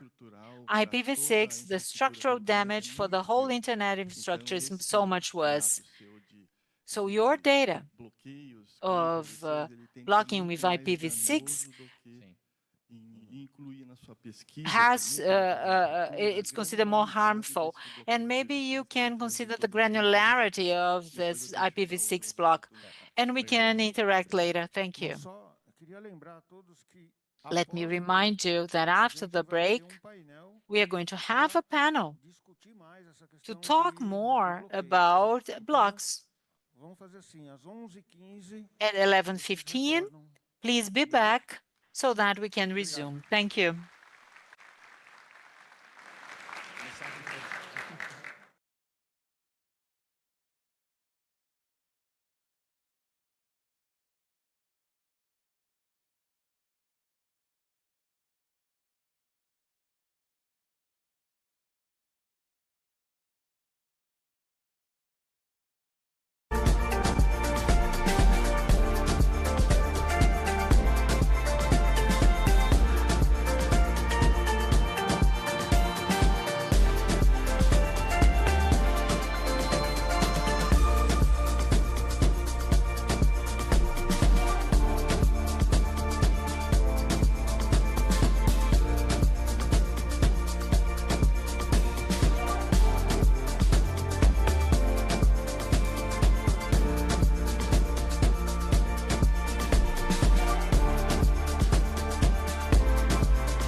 Bom, pessoal, vamos dando continuidade aqui às atividades da Semana de Infraestrutura e Internet no Brasil, do Fórum 19.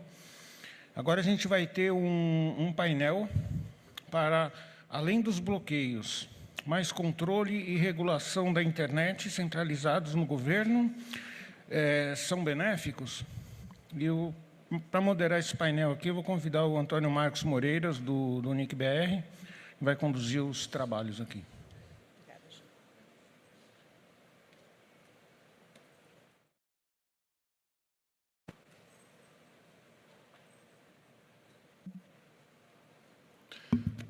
Bom, antes de mais nada, eu quero chamar os panelistas já para virem aqui à frente. Então, o Thiago Ayub, que fez a última apresentação aí, conhecido de vocês.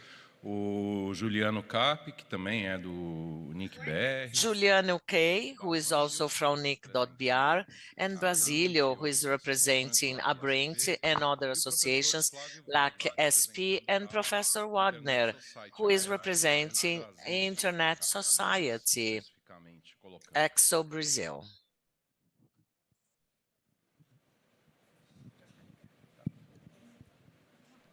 Bom,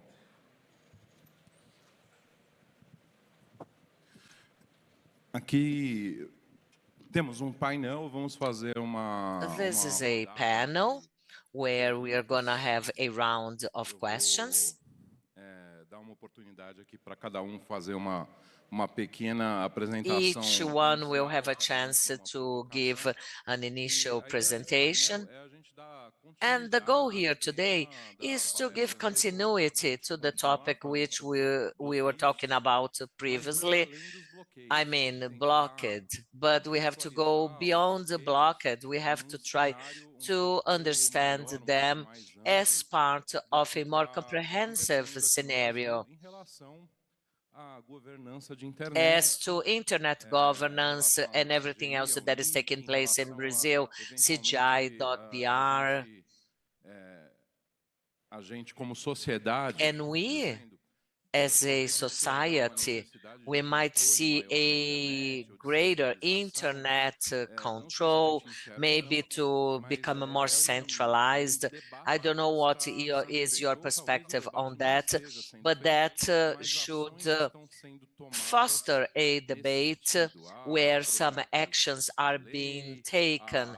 There are some bills, there are some ways to revoke Norm 4, and a number of other projects which are within the same realm.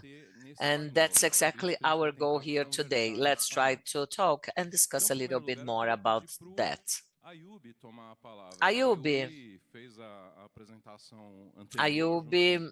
made the prior presentation together with Pedro and was a great one. Congrats. You have shared really relevant data and information. We keep hearing from authorities first that blockades which are happening, they are the tool we have in hand to solve security issues, illegal betting sites, content piracy, or any other type of violations to the rights. And that is the tool. There are no other tools to look after the problem. And secondly, despite many people say there is a potential of to have some additional side effects, and that is huge. But yet, providers don't complain about issues in the infrastructure. Users, they don't complain about any blocked websites. Is that really a fact? Is that the only tool we have available? Can we use it? Is everything fine with the with the use of internet or infrastructure of the internet, even though we are going through all these blocks? Well, this is not the only tool, as many authorities believe. Actually, there are 3 levels where content may be blocked: at the origin of the request, at the destination where it's hosted, or in the middle of the infrastructure, which is the network. And that's the worst, because it can be cheated by both sides. So as a technician, I would say that it's a high level of inefficacy. And in the press, all vehicles, they talk about piracy. Even with the regulatory entities actions, they are still very hard and intense. Some players into that sector, they reduce their operations and they are replaced by other players in that sense. All side effects, the worst of all is the desired efficacy, which is so small. For those who are willing to regulate any human activity as a regulator, they have to know this activity, technically speaking. So there is a lack of knowledge, a lack of desire to know more about the markets, to work together with the carriers. By that I mean companies, technical, scientific community, as all of them will give us a feedback that things are doing really bad. And the fact that this is a single tool and is due to lack of transparency. At least the technical community to which I'm part of, they do not feel comfortable to tell users that what they see as a service failure is indeed a block side effect. The lack of transparency is a motivator, and due to that silence, it becomes a pact, an agreement of silence. And this is a regulatory organ which establishes confidentiality, and they also are, under confidentiality. Some providers, they get orders with a rate of 50% of adoption. That is an evidence. The order is being received, they are aware of that, but they did a cherry picking, selecting which contents to be blocked or not. Who are those that receive clients' complaints or maybe legal suits by Procol? Those who are seen as the villain, they are responsible for the consequences of this confidentiality that a legislator or a regulator decided. So the silence, and by that I mean the lack of complaints, come from provider anytime they want to protect their operations, their business activities, or technicians. I would love to show you all the blocked contents, but as a technician, I'm not able by the regulatory level, because we have to execute the block orders under confidentiality, and I'm not authorized to tell to the society or to the technical community or to the users what has been blocked. So that is done under confidentiality, and it's not my wish. According to lawyers, the content of the process is under secrecy, but details such as a blocked P or anything else that could be disclosed.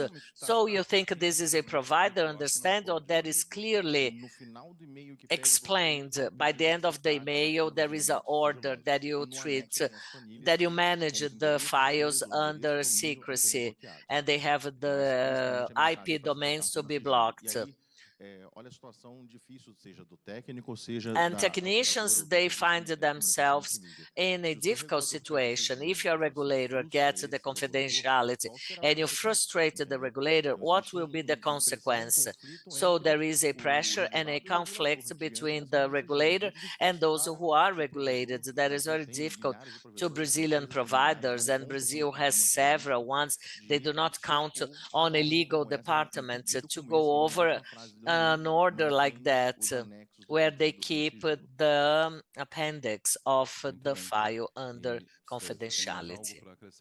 Anything else to add? Que eu queria ajudar até a pautar as perguntas de vocês é que eu percebo que algumas informações I realize that some informations are repeated and they may become a truth. The data center systems, they are serving a public pressure as if they were enemies of the environment. And the sector is not advocating for that because they say that the data center is harmful to the environment. But the internet provider did not go over some acquisitions that the technical community do not follow the law. And as we do not respond, the authorities, they say that internet is a free land.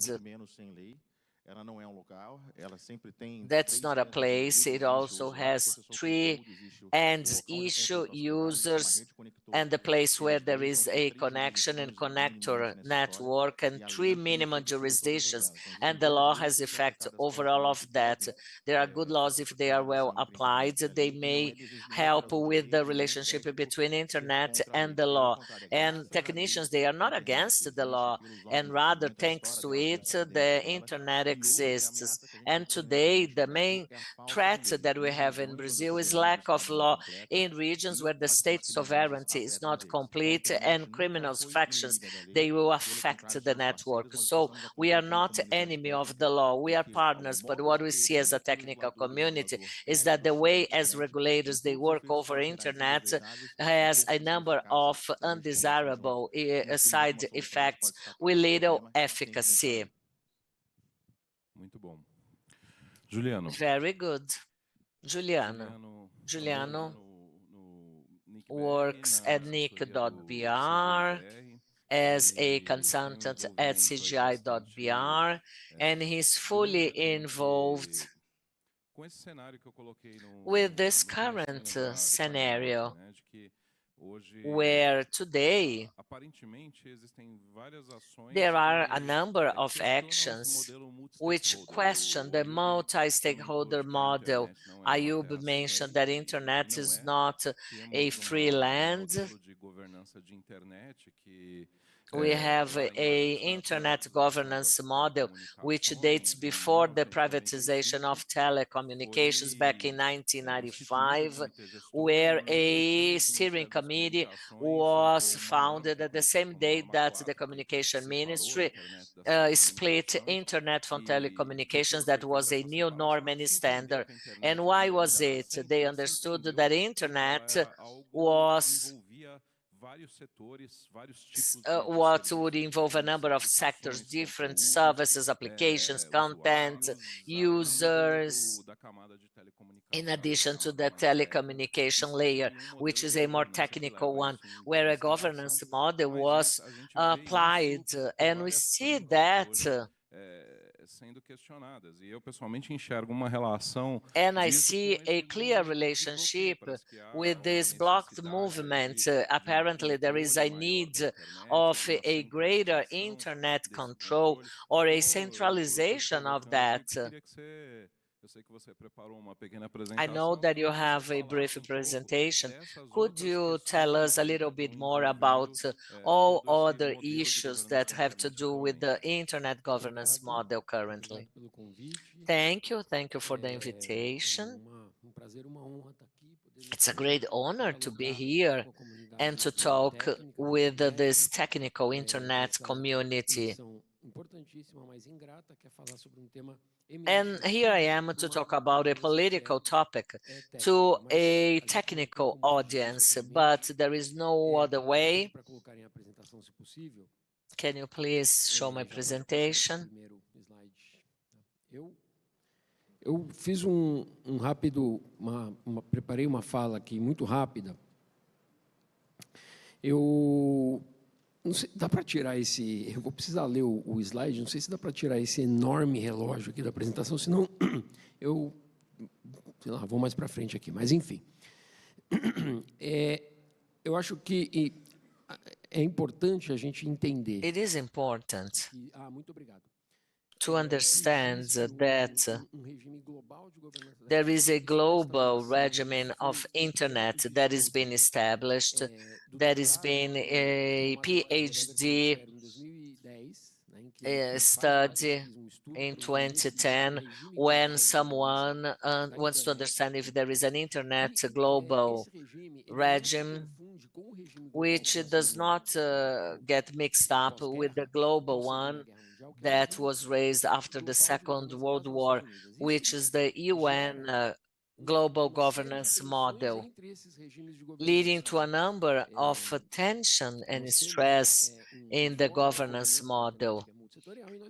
We have the multi-sectorial Internet Forum and a number of topics related to standardization, telecommunications, and digital, which are managed by the UN agencies. More recently,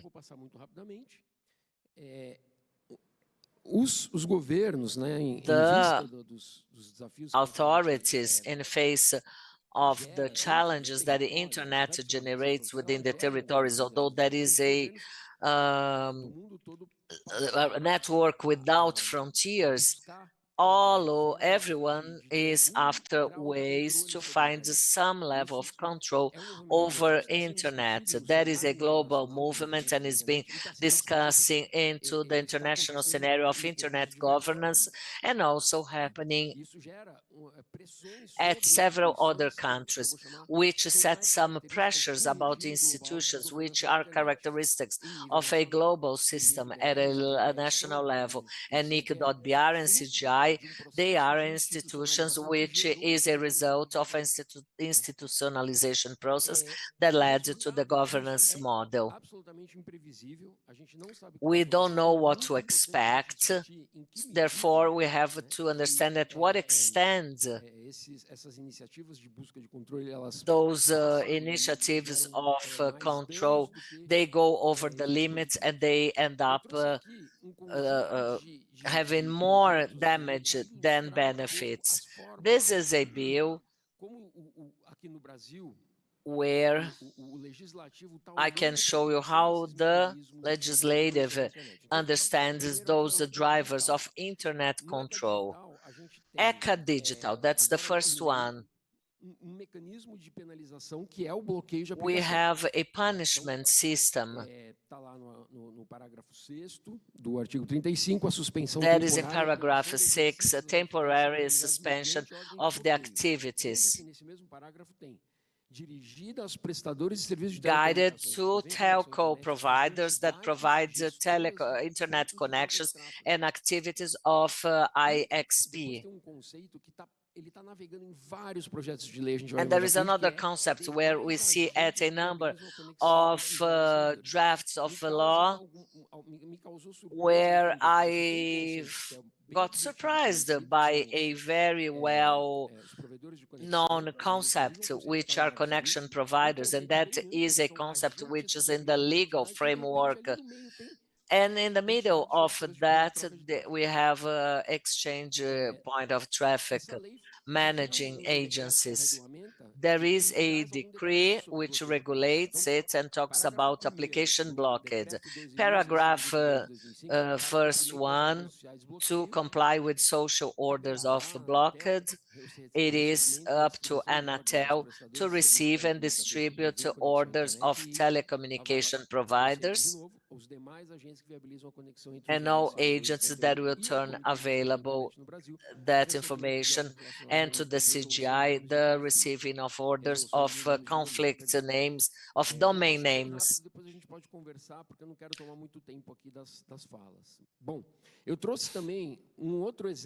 I have here another example, which is a project law, a bill which says we are going to change LGT.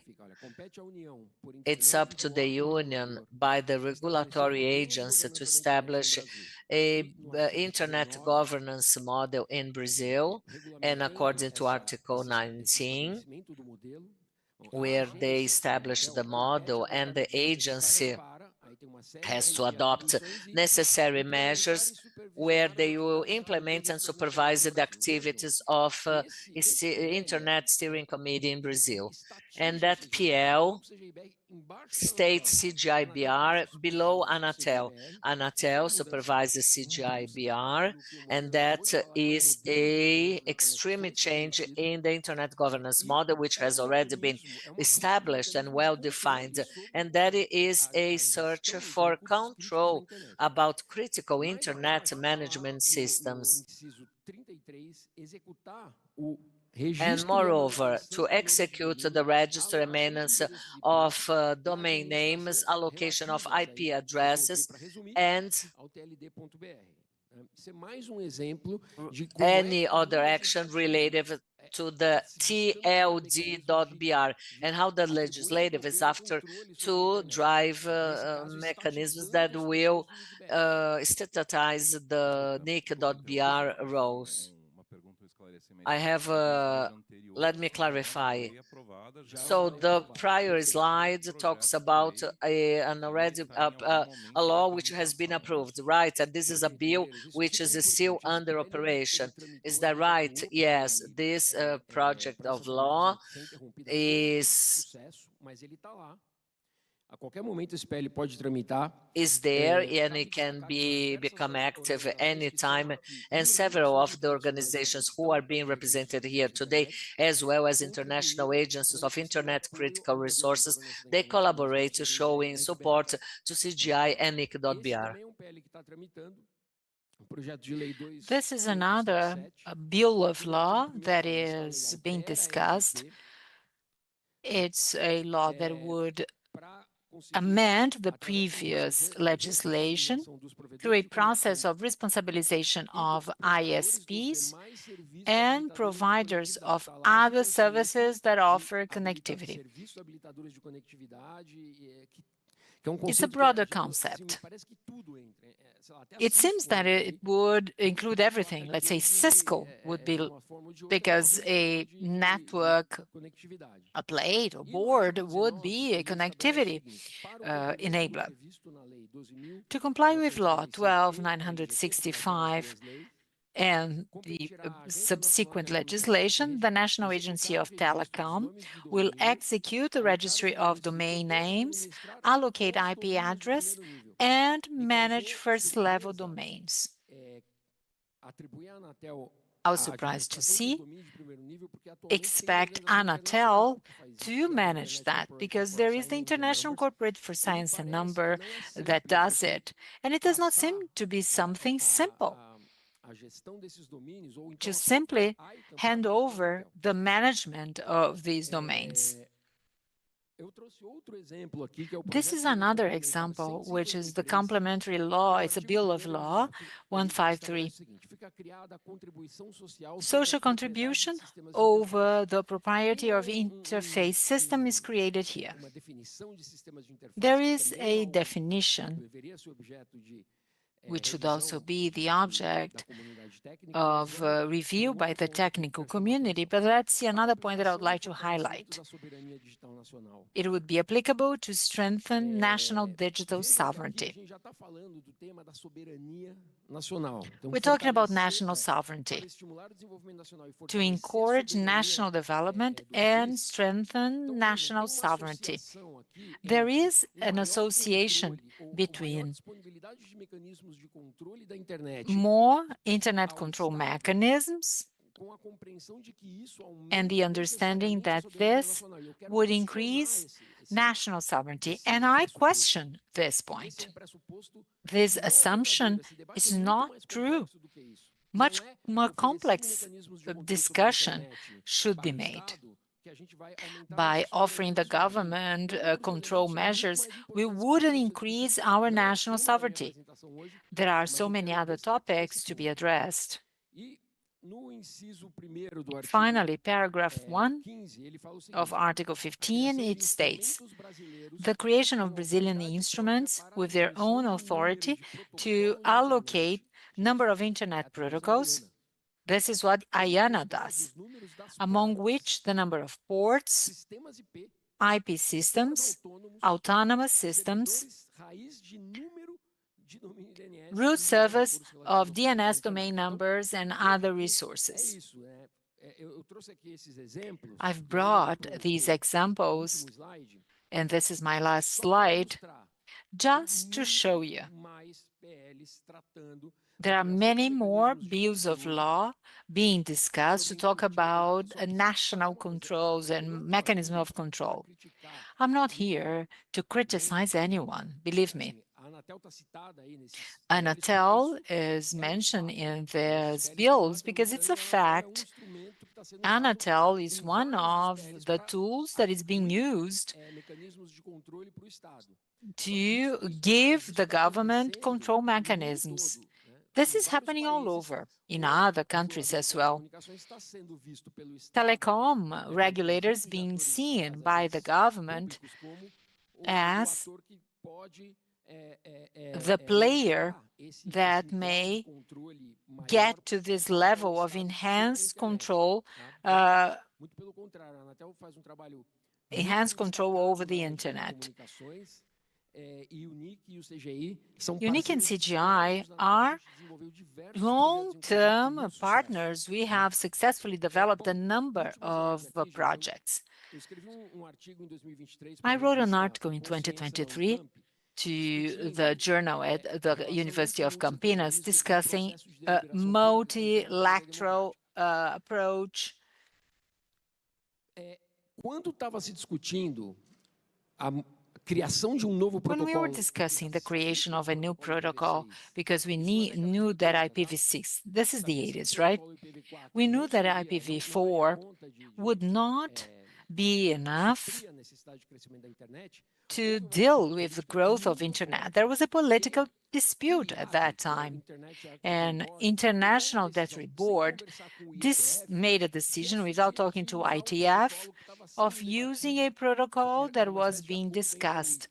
There was a discussion between IT and the market and some other stakeholders, including Vinsurf. When IAB presented that to ITF, David Clark, one of the creators of Internet, very important researcher in the history of Internet, he said, "We reject kings, presidents, and voting. We believe in rough consensus and running code." In that multi-stakeholder structure, as part of the Internet governance regimen, there is some aversion, so to speak, to public players.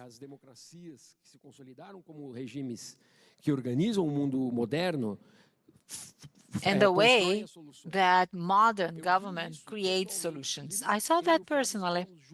Flavio and I were together at ICAM in 2016 in Marrakesh,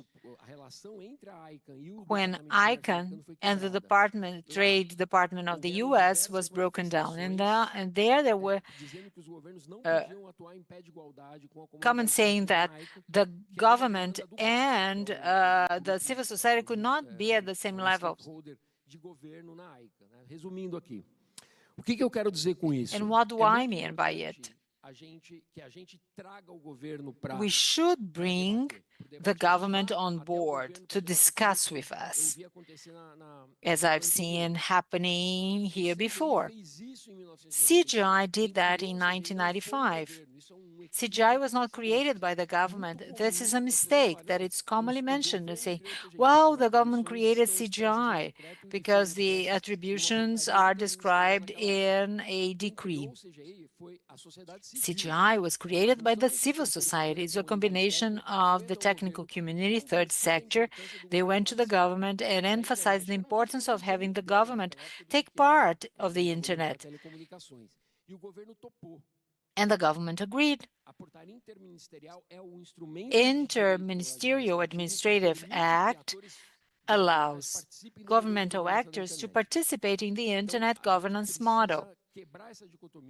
We have to put an end to this dichotomy, because this discussion of how internet will be governed is ongoing, and we don't know what's coming out of it.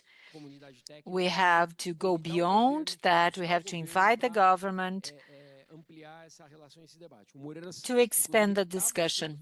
And Moreira is trying to do that. It was done in the X Forum. There was an X Forum, IX Forum this year in Brasilia. And that's what we have to look for. Thank you. I'll be glad to entertain any questions you might have. When Chuka says there are just so many projects, it's true. Now and then he comes and says, Morena, have you seen the new law and so on? Yes. I analyzed it yesterday. He said, no, there's a new one. Week after week, you see?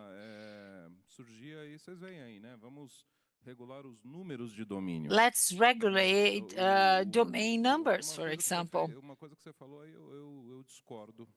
There is one thing that I disagree, though.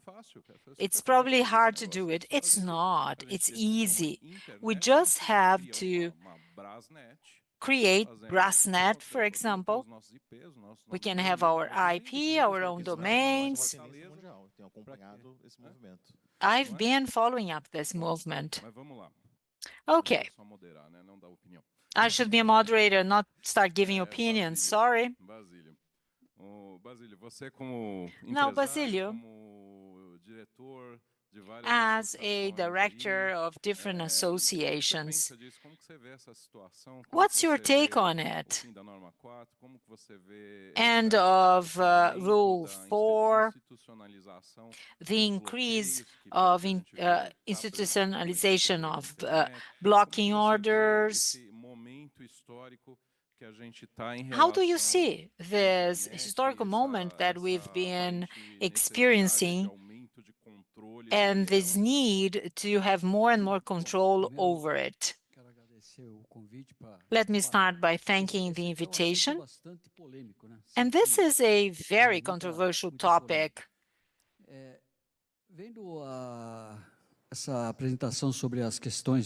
Looking closely at what's going on in the Congress, you're right, they are very creative. They tend to have different ideas all the time. Sometimes they might have good intentions, but the end result's not good. They don't analyze what's going on, actually.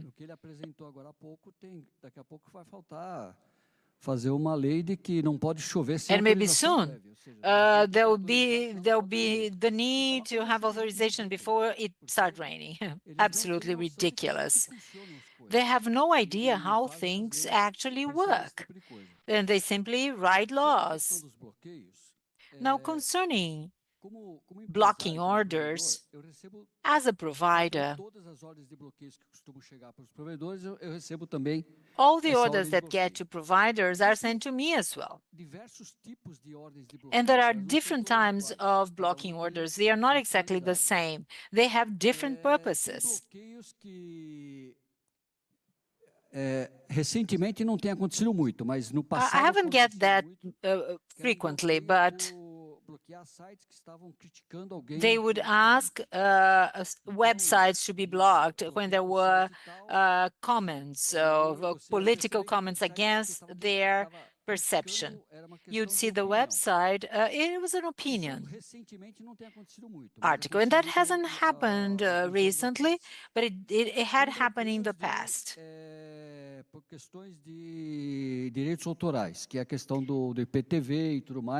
There are others like IPTV, a huge list of blocks. There are some coming from Ancine. Do you hear about the reason why? Some, there is an explanation, not all of them. Some of the blocking orders are just an updated spreadsheet with thousands of domains to be blocked. But by the name of domains, you can deduct the reason why, because the name kind of indicates it means TV content or others, so you understand why they are trying to be blocked.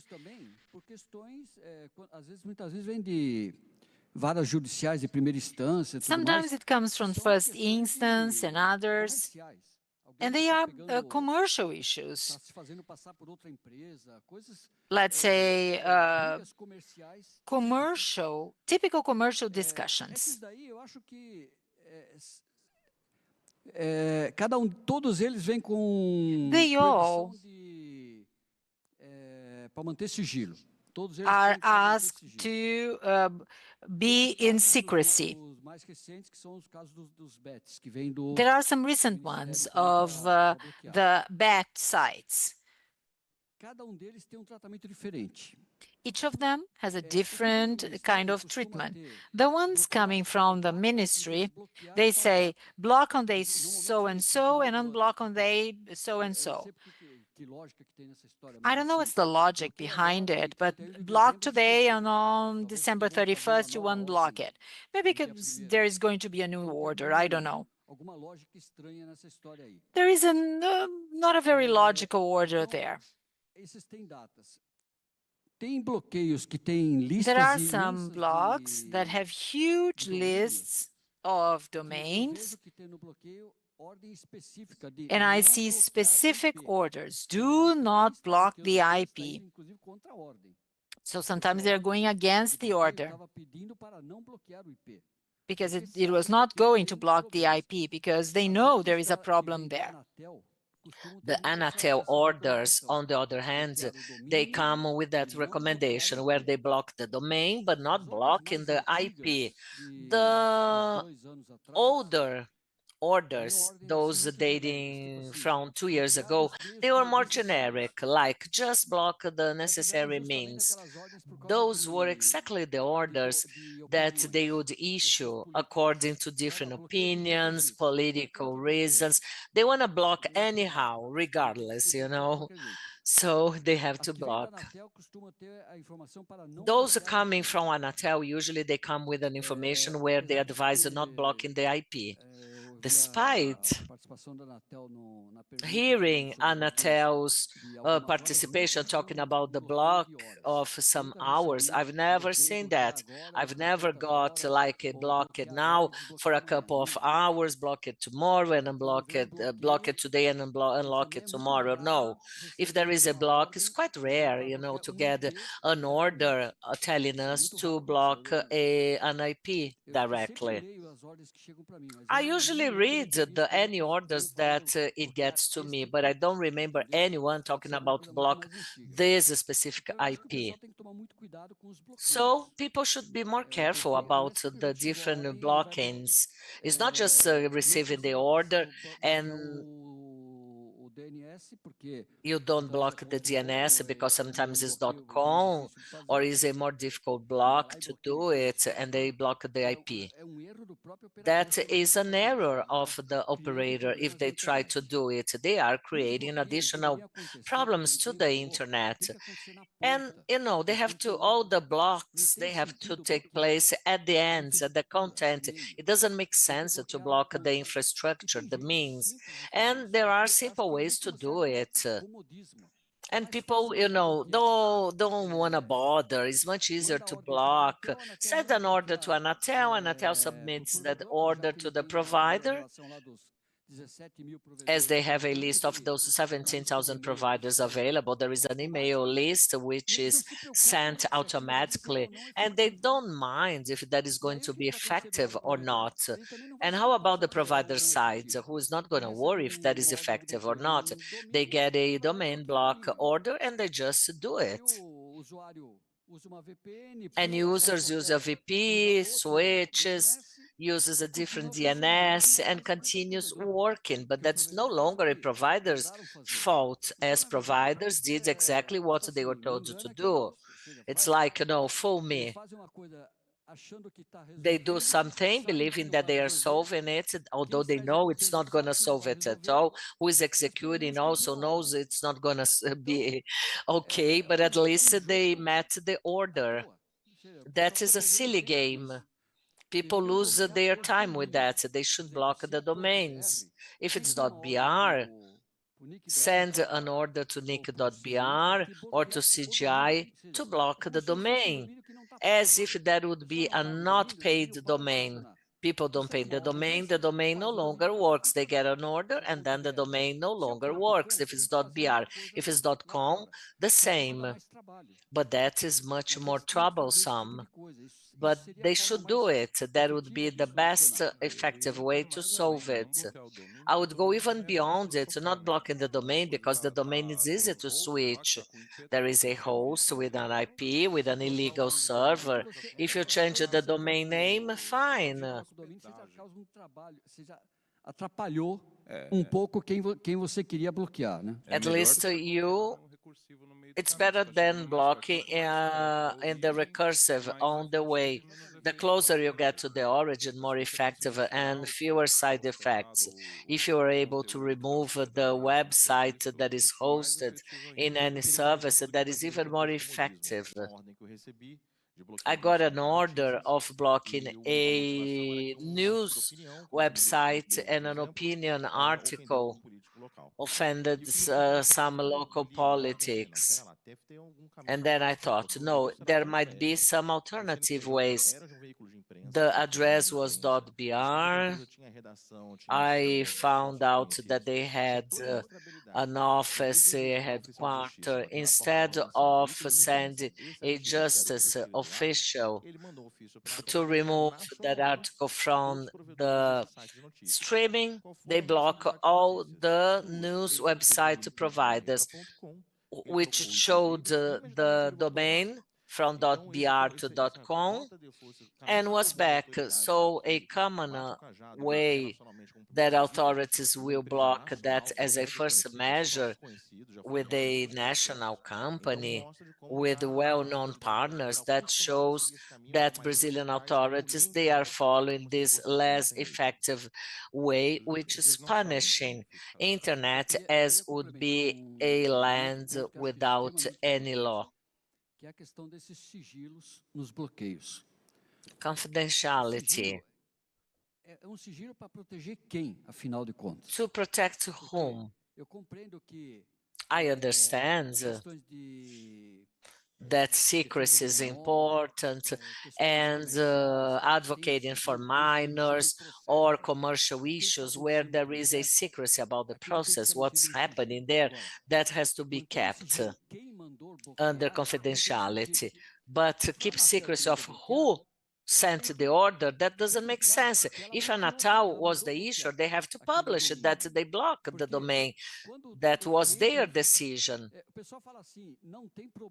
People say, that's not a problem. Of course there is. At the provider's call centers, they are getting complaints because they do not access a certain place.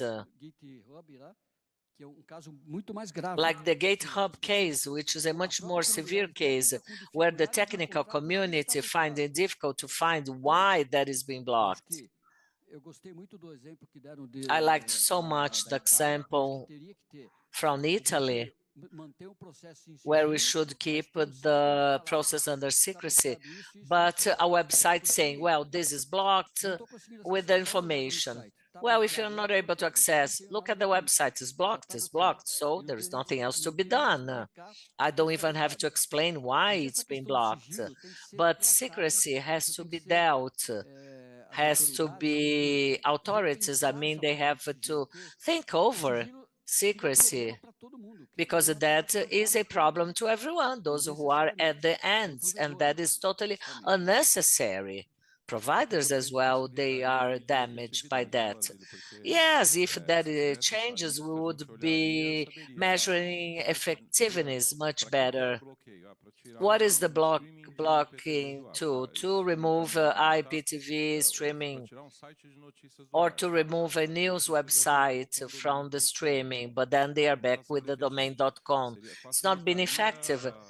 That would improve and help the civil society, the academy, to create mechanisms where they could measure effectiveness.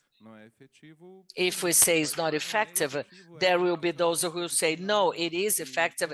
That is the only tool we have in hand. We have to do it. We need data. We have to know exactly the size of the effectivity and what is the size of side effects. If things are done under secrecy, that is much more complicated. Professor Wagner, please. We know that Internet Society has embraced all these blocking aspects and is producing a document about that with some alerts and practical suggestions what to do in case of a blockade with a much fewer problems. Internet Society complies with the way as it works and Internet governance model as a whole. De uma forma bastante interessante para esse debate. E eu queria pedir para o senhor, antes de entrar no tema But before you get into the topic, could you briefly explain what Internet Society is? Because the people see you participating at NIC.br and CGI.br events and maybe think that there might be a relationship. Of course, we have a close relationship, but people might think that there is an institutional relationship, that we are all part of the same institutions.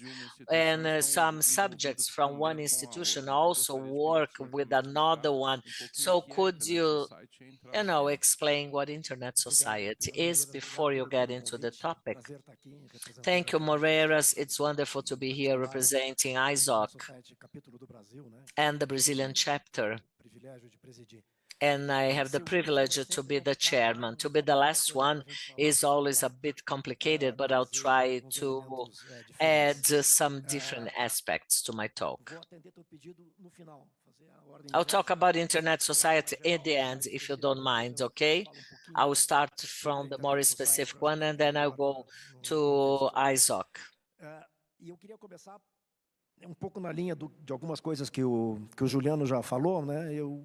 Começar de uma perspectiva bastante geral, né? I would like to start from a more general overview. We are talking about blockades, which is a concrete phenomenon, but just one of the multiple consequences of at least two global trends, which we have seen.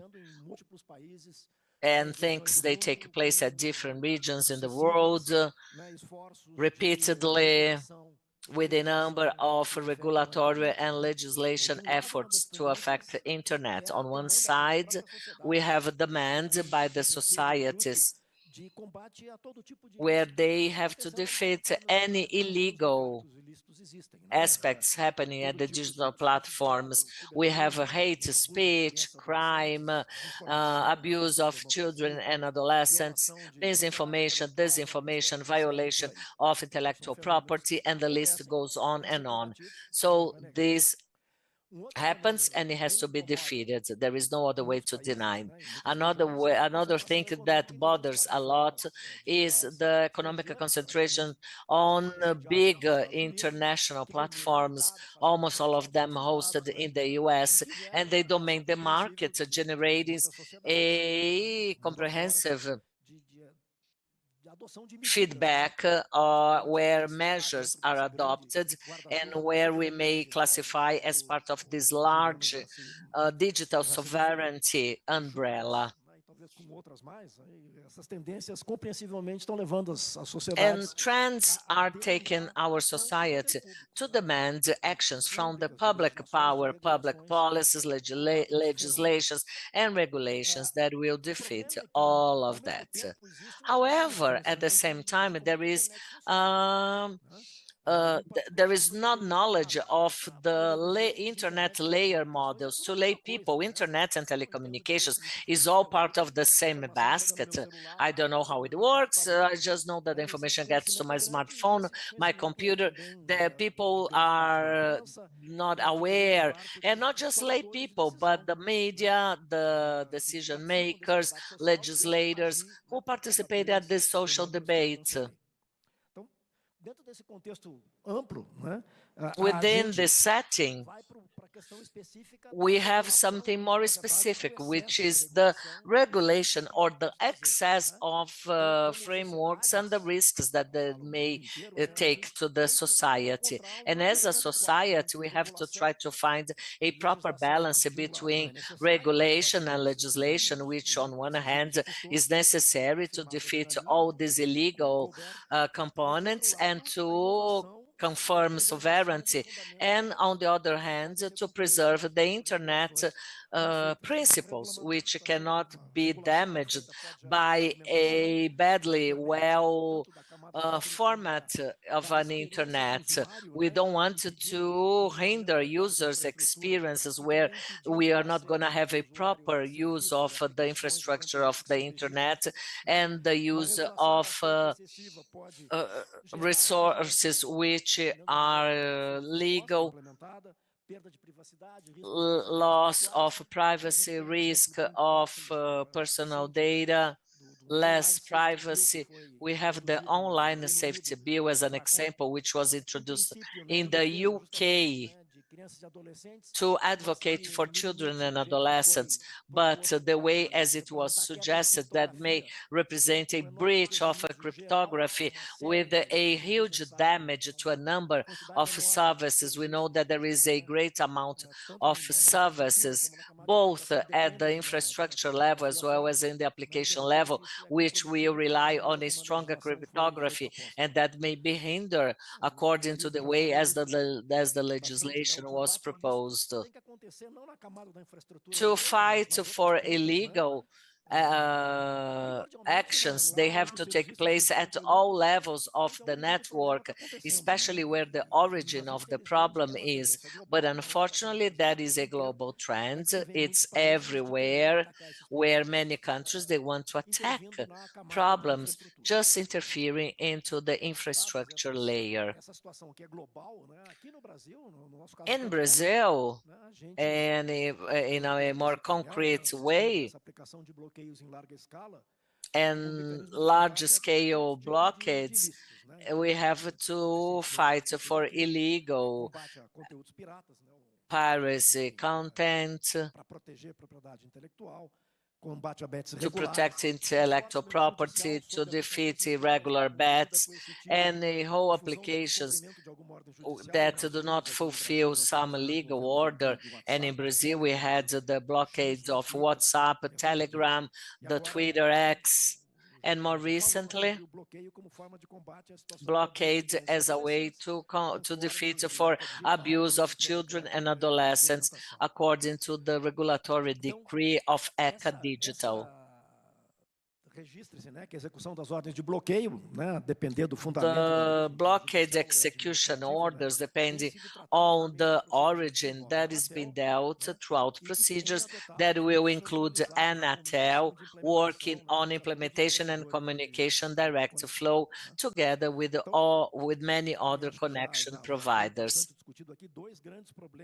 And there are two main problems associated to this blockade strategy as a way to fight for illegal content. First, infrastructure layer blockades, which are ineffective, that we know that there are many other ways to do it, both from users and providers' side, a way to cheat the measure, as well as side effects, which are so deleterious, as we heard in the previous talk, affecting multiple other services, which they have nothing to do with the illegal matters that you are fighting for.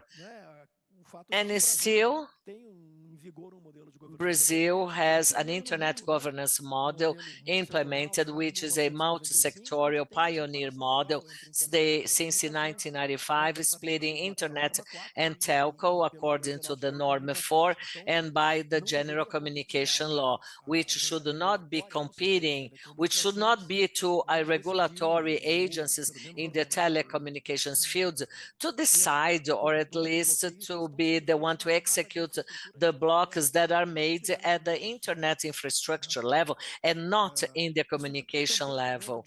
That is so important and is being addressed globally. We see that other countries, they have initiatives to expand via legal ways the competences of regulatory telco agencies to other areas such as content, social media, artificial intelligence, and cybersecurity, and so on. So there is a significant set of risks where internet will be controlled by a telco regulatory agency, which is more used to a more restricted telco sector, which is a strongly regulated sector for so long, based on sections of main business players, requiring supervision of small organizations with the small profit margins, with a market that is not of many interest to investors.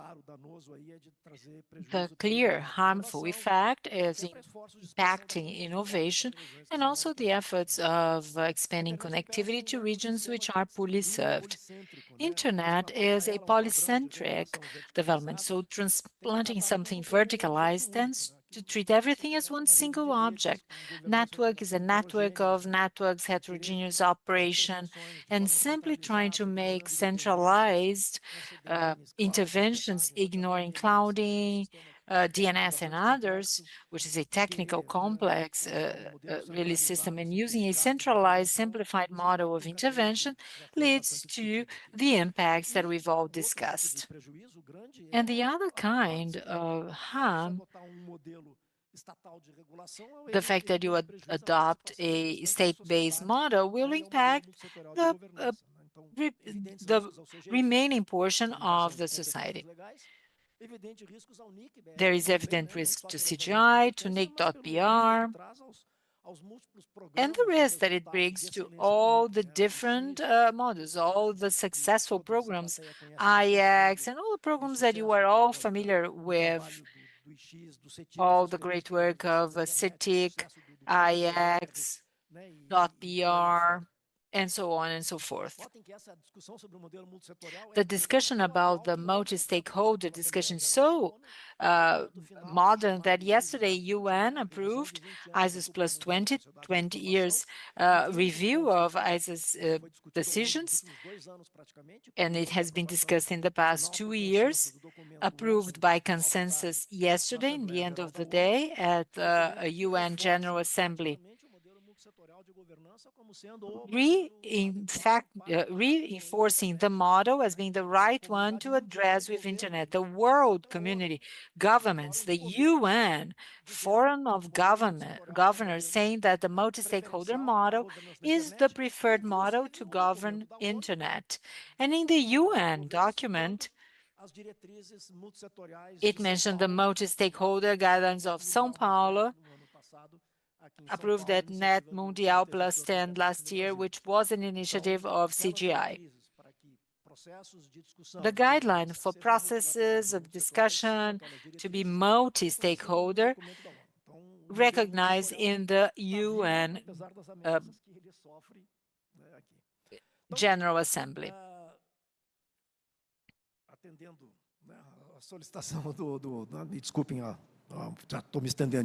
I apologize if I'm taking too long, but I'll talk about Internet Society. It was founded in 1992 by Internet pioneers, people who were there, FinServ and others, directly related with the CIP and all the other protocols that were being developed. They created the Internet Society in 1992, and one of the objectives was to provide financial support to ITF. And the mission of Internet Society is to preserve critical functions of Internet so that Internet remains open, with content surface technology, globally connected, safe, reliable. Some years ago, a paradigm was defined, the Internet network, Internet interconnectivity mode, and I strongly recommend that you access it in the Global ISOC website and read it. It also defends the need that whenever we are introducing a new regulation or legislation or technology that may affect fundamental rights of Internet, an impact analysis should be provided. We do that, right? We have to analyze the environment if we want to go into any business decision. So Internet Society proposes to have impact dossiers, and there is a strict methodology based on the Internet mode of connectivity. Here in Brazil, we've been using this model to develop impact dossiers. The Internet Society has been warning the society globally against the risk of excessive regulation, especially poor regulations that may have undesirable effects. Always against the risk of Internet fragmentation, which are inconsistent with universal principles, which may range from one jurisdiction to the other and may lead to incompatibility that prevents data sharing. In case of blocking orders, a policy brief has been published not because of the situation in Brazil. This is happening all over. In other countries, they are also trying to solve problems through the wrong methods.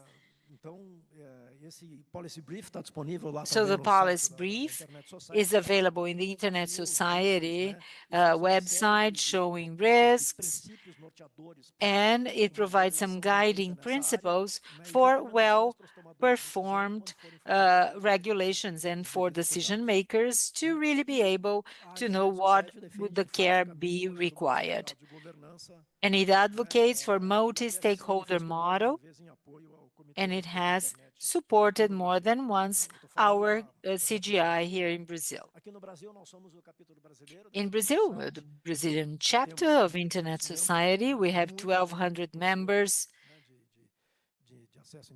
Many of the Internet service providers. We provide advocacy actions, training actions. We support community networks to bring connectivity to vulnerable communities. This year, we have an initiative with a Brink, with a number of webinars about connectivity, and we've been developing different dossiers of impact analysis of the different legislations being discussed. The idea of connexes, about the fair share called by Connex, but I don't know who it would be fair to. We have done one impact dossier, and all of that is available in our website. We have recently talked about the digital legislation for kids and adolescents. Well, to wrap up, two key messages. We have to maintain the legal separation between internet and telecom. Brazilian internet is very successful. We say if something is not broken, do not try to fix it. We have to fight against illegal acts, appropriate legislation is required, but we should not overdo. We should not have negative adverse events or impact critical, fundamental rights of the technical layer of Internet, nor Brazilian technical model of Internet. Thank you for your contribution. You've emphasized that this is a global movement, right? And it is global because there are true demands concerning fighting security issues, illegal acts, and we want to address them, but not by bringing down internet. Just because it's global, it does not mean we have to validate anything that goes. We really have to see what is being done accordingly.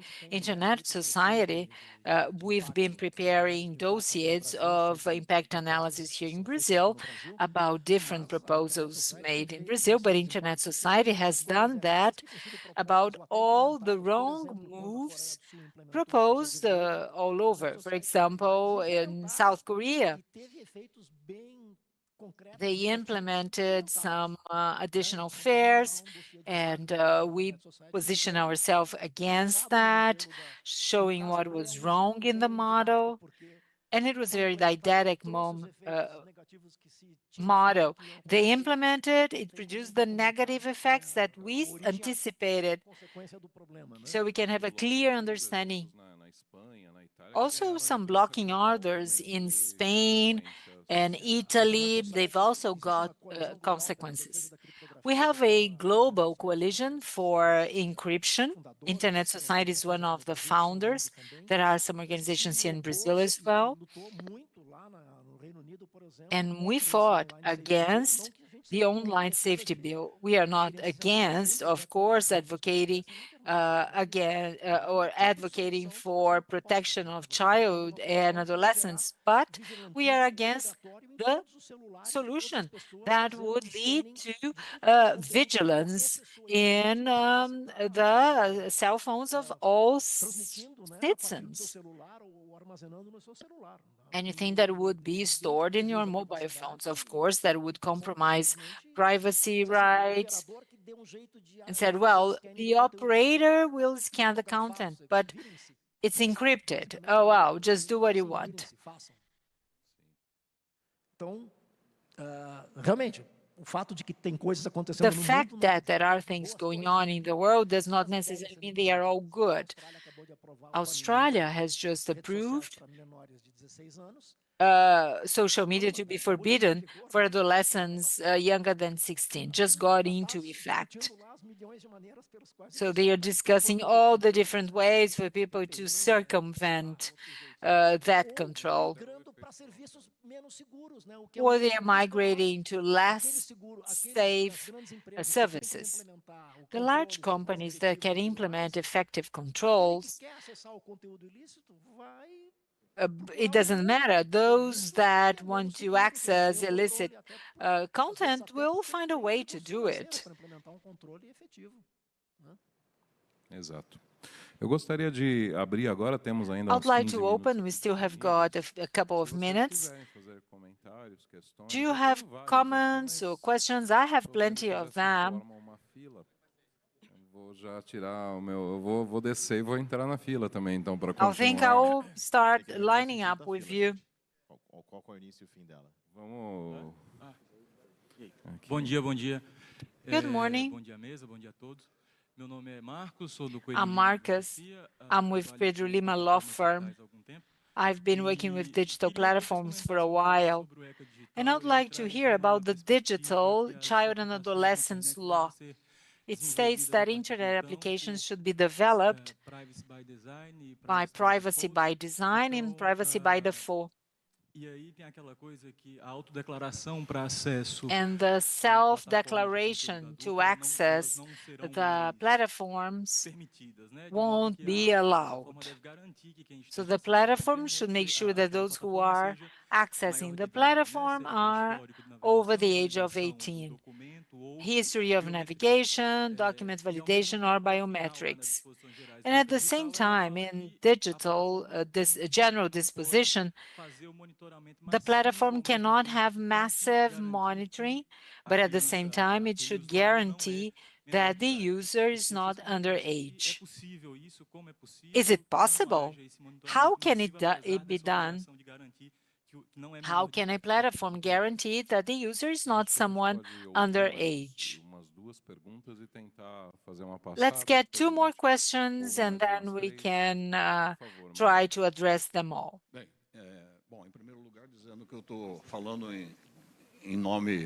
I am here speaking on behalf of myself and all the organizations that I belong to. In IX Forum in Fortaleza, we had a panel where we approached Rule 4 with the participation of Favre Lefebvre, and she showed Anatel's inability to do what it did. I've seen CGI stating that, a Brint stating similar things, an article by Abranet talking about Rule 4. So, in practical terms, what has been done by a Brint, CGI, Abranet, what is being done to fight against the interference of Anatel in a topic that wouldn't be under the competence of the agency? Olá. Eu queria chamar a atenção para assunto que está passando I would like to attract your attention to a topic which is being left unnoticed. When we talk about the termination of the agency over content blocking orders, it's becoming more and more normal. The agency does not have a prerogative to determine blocking of any content. The content is in the internet, not telecom. And it has simply believed to be normal. If you want to block content because of pirate streaming, pirate bugs, it has to be blocked according to what the law states. But this is not for the agents to determine that. I believe there is an interpretation of the legal department of the agency, but it does not comply with the ongoing legislation or the judiciary branch, something that we should never lose perspective of. Do you still think that the agency should determine orders? I understand the agency referring the orders, although it's a poor use of their time. That could be done by any legal server. Do you agree that the agency has any prerogative to determine content blocking? And building up on what Juliano has said, sometimes something difficult to understand, domain.br and IP addresses are not an asset of the Brazilian government. They do not belong to the Brazilian society. Therefore, they cannot be regulated with bills of law. They are designation of international society to a private organization. It is a mistake of legislators or lawmakers to regulate something that is not subject to this kind of regulation. Let's have a quick round of answers here.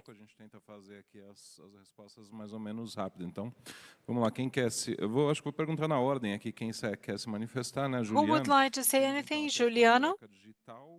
Digital Children and Adolescent Protection Law.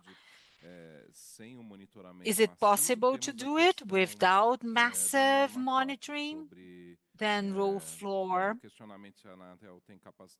and whether Anatel can revoke that, and competence as brought up by Frediani, Anatel's competence.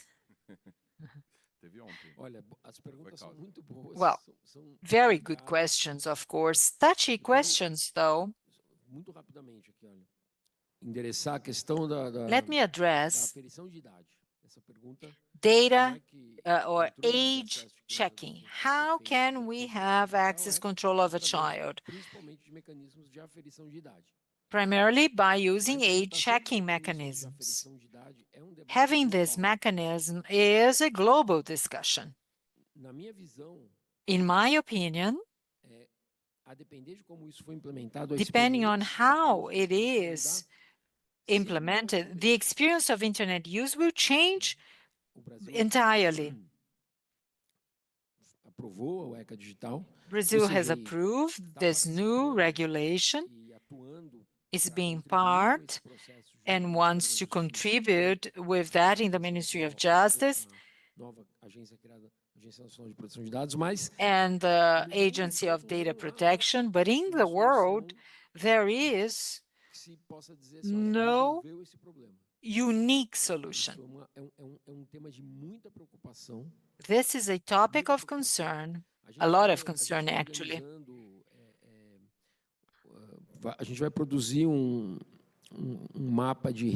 We are going to create a risk map to try to analyze what kind of mechanism and age checking mechanisms should be implemented. But that's touchy, really. That's very tricky, and it can have a huge impact on internet, performance, use experience. Who is going to get power out of it, right? In Australia, these mechanisms were recently implemented, and it's like chaos, you see? We've got news that there is a group of platforms that are out of what they call probable use, and those that are being forced to create these mechanisms and more protective environments to children are being commercially impacted because the ones which are outside are competing directly against them. If I'm going to access a website in Australia, I have to find a company that is going to check my age, otherwise my access will be blocked. Frediani said something which I think is really important. .br, IP numbers are not public resources. They belong to the internet global community. And it's quite hard to explain, isn't it, for public agents? Difficult to explain. They do not belong to NIC.br or CGI. They are part of a global set of organizations that provide and organize these resources. There are some governments in the world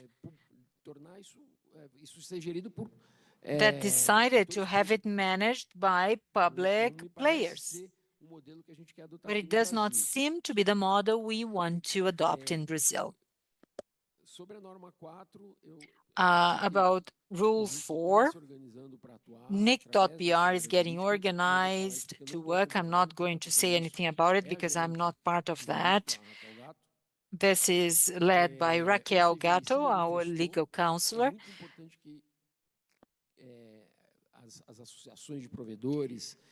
ISP associations and associations related with critical resources have to really define.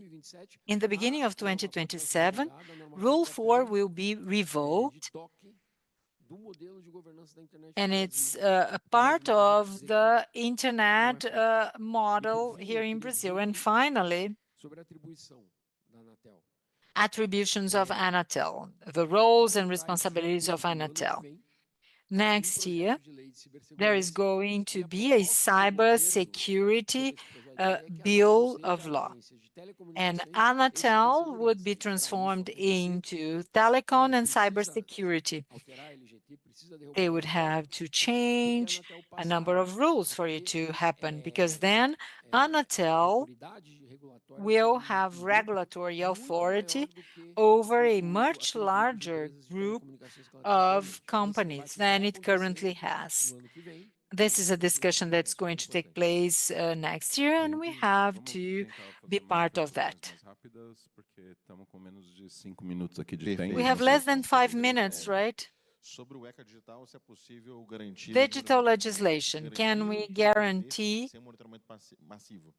massive monitoring without massive monitoring? No. This is a risk. I've never had seen it before. All access will have to be identified by biometrics, identification of adults. You have to prove you are an adult. What we've seen in Australia with the IS safety, the measures that they ask are very scary.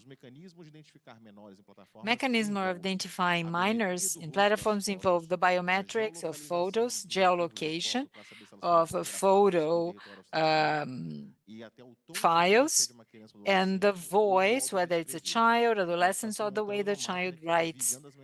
It's a machine that will inspect the messages to know whether the vocabulary, type of interest, likes, face, and voice are of minors or not. The same tools can be used to track and inspect adults if the authorities and the companies so want. So we have to be extremely careful when talking about that. About Anatel, I understand what Frigiani said. I don't think Anatel should order blocking of websites. And the way that our bills of law are discussing, it would become an internet manager. So a number, name, and so on. So who would inspect really the internet managing activity? I think the agency of telecom is good and important enough, and it should remain as such.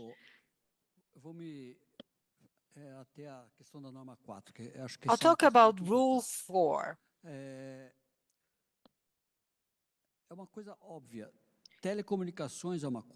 Telecom is one thing, internet is a different thing. They are completely different things. Yes, there is some level of interconnection and dependence, but they are not the same thing. And Rule 4 was exactly the, let's say, the defining line. Abrint is against what has happened with Rule 4. We have approved in a general meeting of our members an authorization to bring the case to courts. It hasn't been done so because there are some other strategies that are being addressed. I cannot share them all with you because we strategically are maintaining them in secrecy to try to change that at different forums. As the last mile, we have here going to courts. It's available and it can be put into effect at any time once we understand all other initiatives have already exhausted.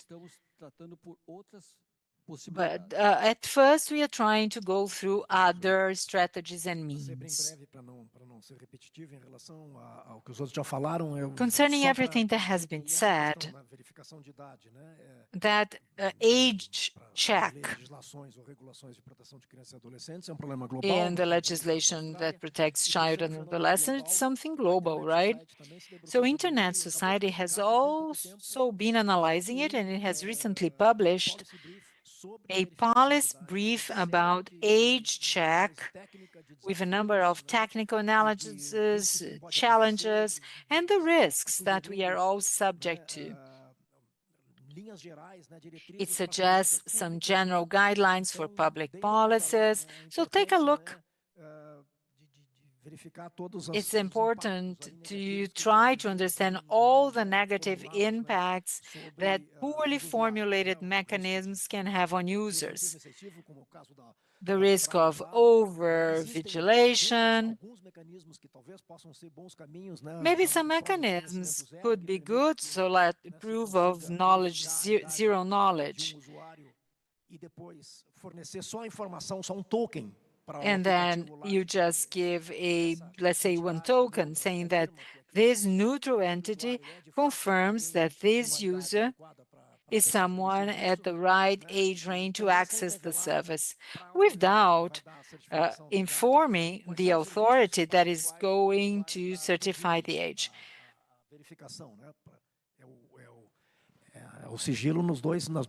So there would be secrecy on both ends. Maybe some technical alternatives. In Australia, of course, they are suggesting an amazing number of possible solutions, but some of them just so disproportional, which go beyond what would be minimally desirable. So the policy brief of Internet Society shares all these warnings. Very easy, few pages. I think it's worth a reading. Júlio, você que é o chefe aí, tem Julio, zero aqui piscando já faz tempo. I think we've run out of time.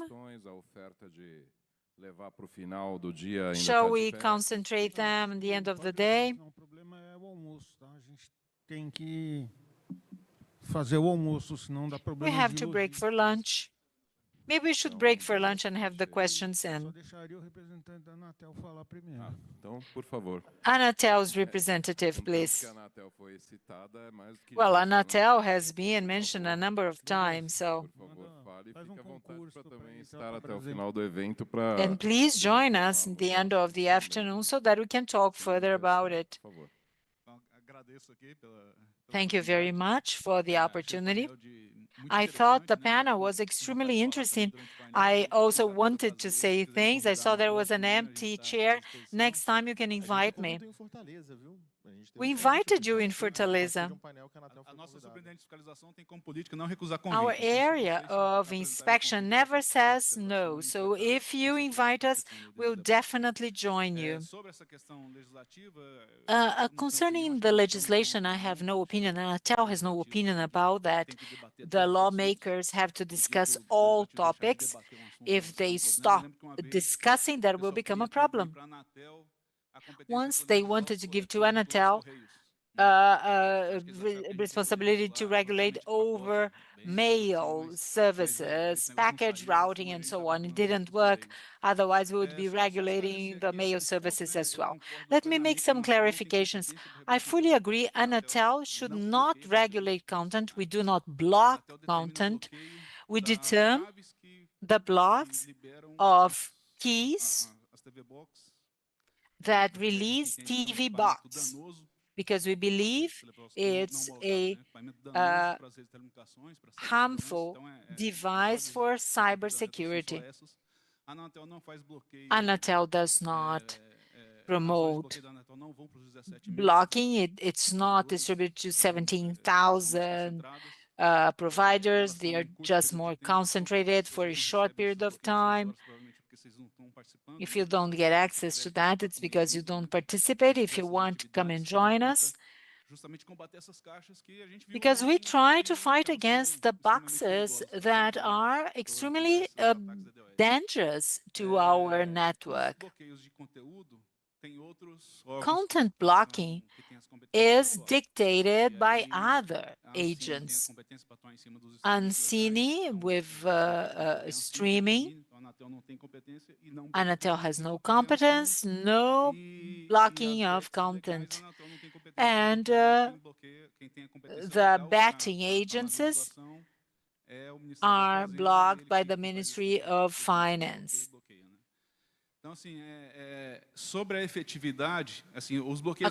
According effectiveness, if we block the TV box, we monitor that closely. We try to be effective. But we won't be able to block them entirely. shouldn't be block. It should be just block on the road, rather, right? Just preventing them from operating normally. Causing some discomfort, maybe there should be. There are some legal activities which are harmful to the society, and something had to be done. Now, those that are subject to a block are not represented in Brazil. They are not here to the reach of our authorities. The blocks are just promoted when there are no other alternatives. If there is any suggestion of how we can do it better, Anatel would be willing to talk. We want to hear your contributions. We are open to show you what we do. If you want to come and visit our cybersecurity lab, our doors are open to you, and we want to collaborate. We want to work in partnership. But I'm sure you all agree we have to do something. And I normally say that when I have an opportunity. You don't see problems of competence in crime, right? Well, this is a crime in application layer. Doesn't exist. There are competence issues in public agencies. If there is no cooperation among civil or society players, the crime will always prevail. And I'd like to invite you all to come and join us. And finally, secrecy. Anatel does not determine secrecy or not.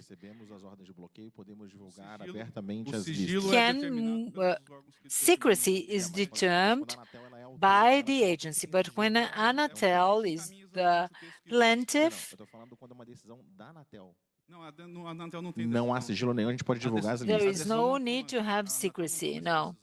Anatel does not decide to order blocking. We just order the blocking of TV box. Anatel refers blocking orders of other agencies. I see no reason for secrecy either. I'm going to talk to the Ministry of Finance, with Ancine. There are 40,500 emails every time we send an order. So if we send it to 40,000 sites, it makes no sense to have secrecy. Maybe we can, for example, submit a list of what is broken as we speak. Interesting suggestion. And all the suggestions are extremely interesting.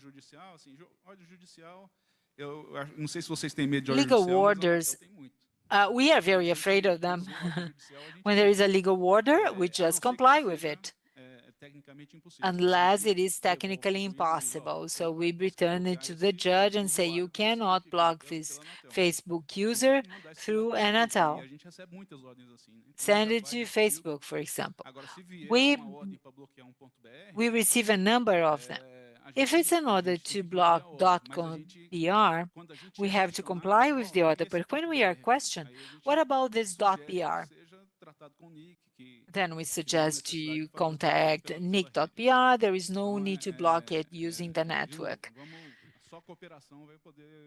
Only cooperation will make the whole society deal with the problem of cybercrime. We will only be effective if we work together. Thank you all. Eu acho que só último comentário aqui, porque só para ficar a informação, né? Just one last comment here. Anatel has officially made a point, and it was perceived as being favorable. Anatel is in favor of the laws or proposed laws addressing a governance model. To Anatel, Silas Câmara's bill has merit because it brings to the government the competence of managing critical resources that ensure Internet's operation, such as domain registry and IP protocol. Anatel states that it has already played an important role in a topic such as allocation of IP addresses and concerning IPv4. The agency coordinated actions to accelerate IPv6 protocols in Brazilian networks and has succeeded, with the main providers in Brazil becoming apt to run IPv6 in their network. There was a positive decision on behalf of ANT concerning the technicalities. Essa discussão, eu acho que ela tem mérito. This discussion deserves, right, point. If it's the best option, I don't know, but we should foster the discussion. If there is a discussion going on, I quite like your arguments. They have to be submitted to the lawmakers, and lawmakers organize society, so to speak. If Anatel receives this new attribution, will do whatever it takes to play a good role. But I don't think Anatel is part of it has not quick-started this proposal. Thank you all very much. Julio is there to invite us for lunch. Douglas, no fim do dia você fala, cara. The end of the day, you can talk more. We really have to break for lunch. You'll be the first one after lunch. Você fala e a gente não almoça. Pode falar. Ok. Não tenho problema com isso. O que eu tenho aqui para fazer é uma pergunta verdadeiramente, não um comentário. I have a question, not a comment. We are talking about block orders as a form of retaliation to a crime, to inappropriate action. But the best way to retaliate a crime, somebody got into Facebook and had inappropriate posting, it's to quickly identify who did it. But it takes weeks in this exchange of emails. If we had a quick mechanisms to identify users that had the actions, and then the subjects would be brought to the authorities, don't you agree it would reduce the demands? Why aren't we talking about that rather than blocking? Yes, for a specific category, if it's individual manifestations, but sometimes there are cyber crimes, piracy, and other categories that would be a broader, really, crime. It would be okay for a specific category. For the others, we also need to come up with a better solution. But that would be a way of doing it. Yes, we should try to come up with alternative solutions and expose ideas. Thank you very much. Well, thank you all for the panel.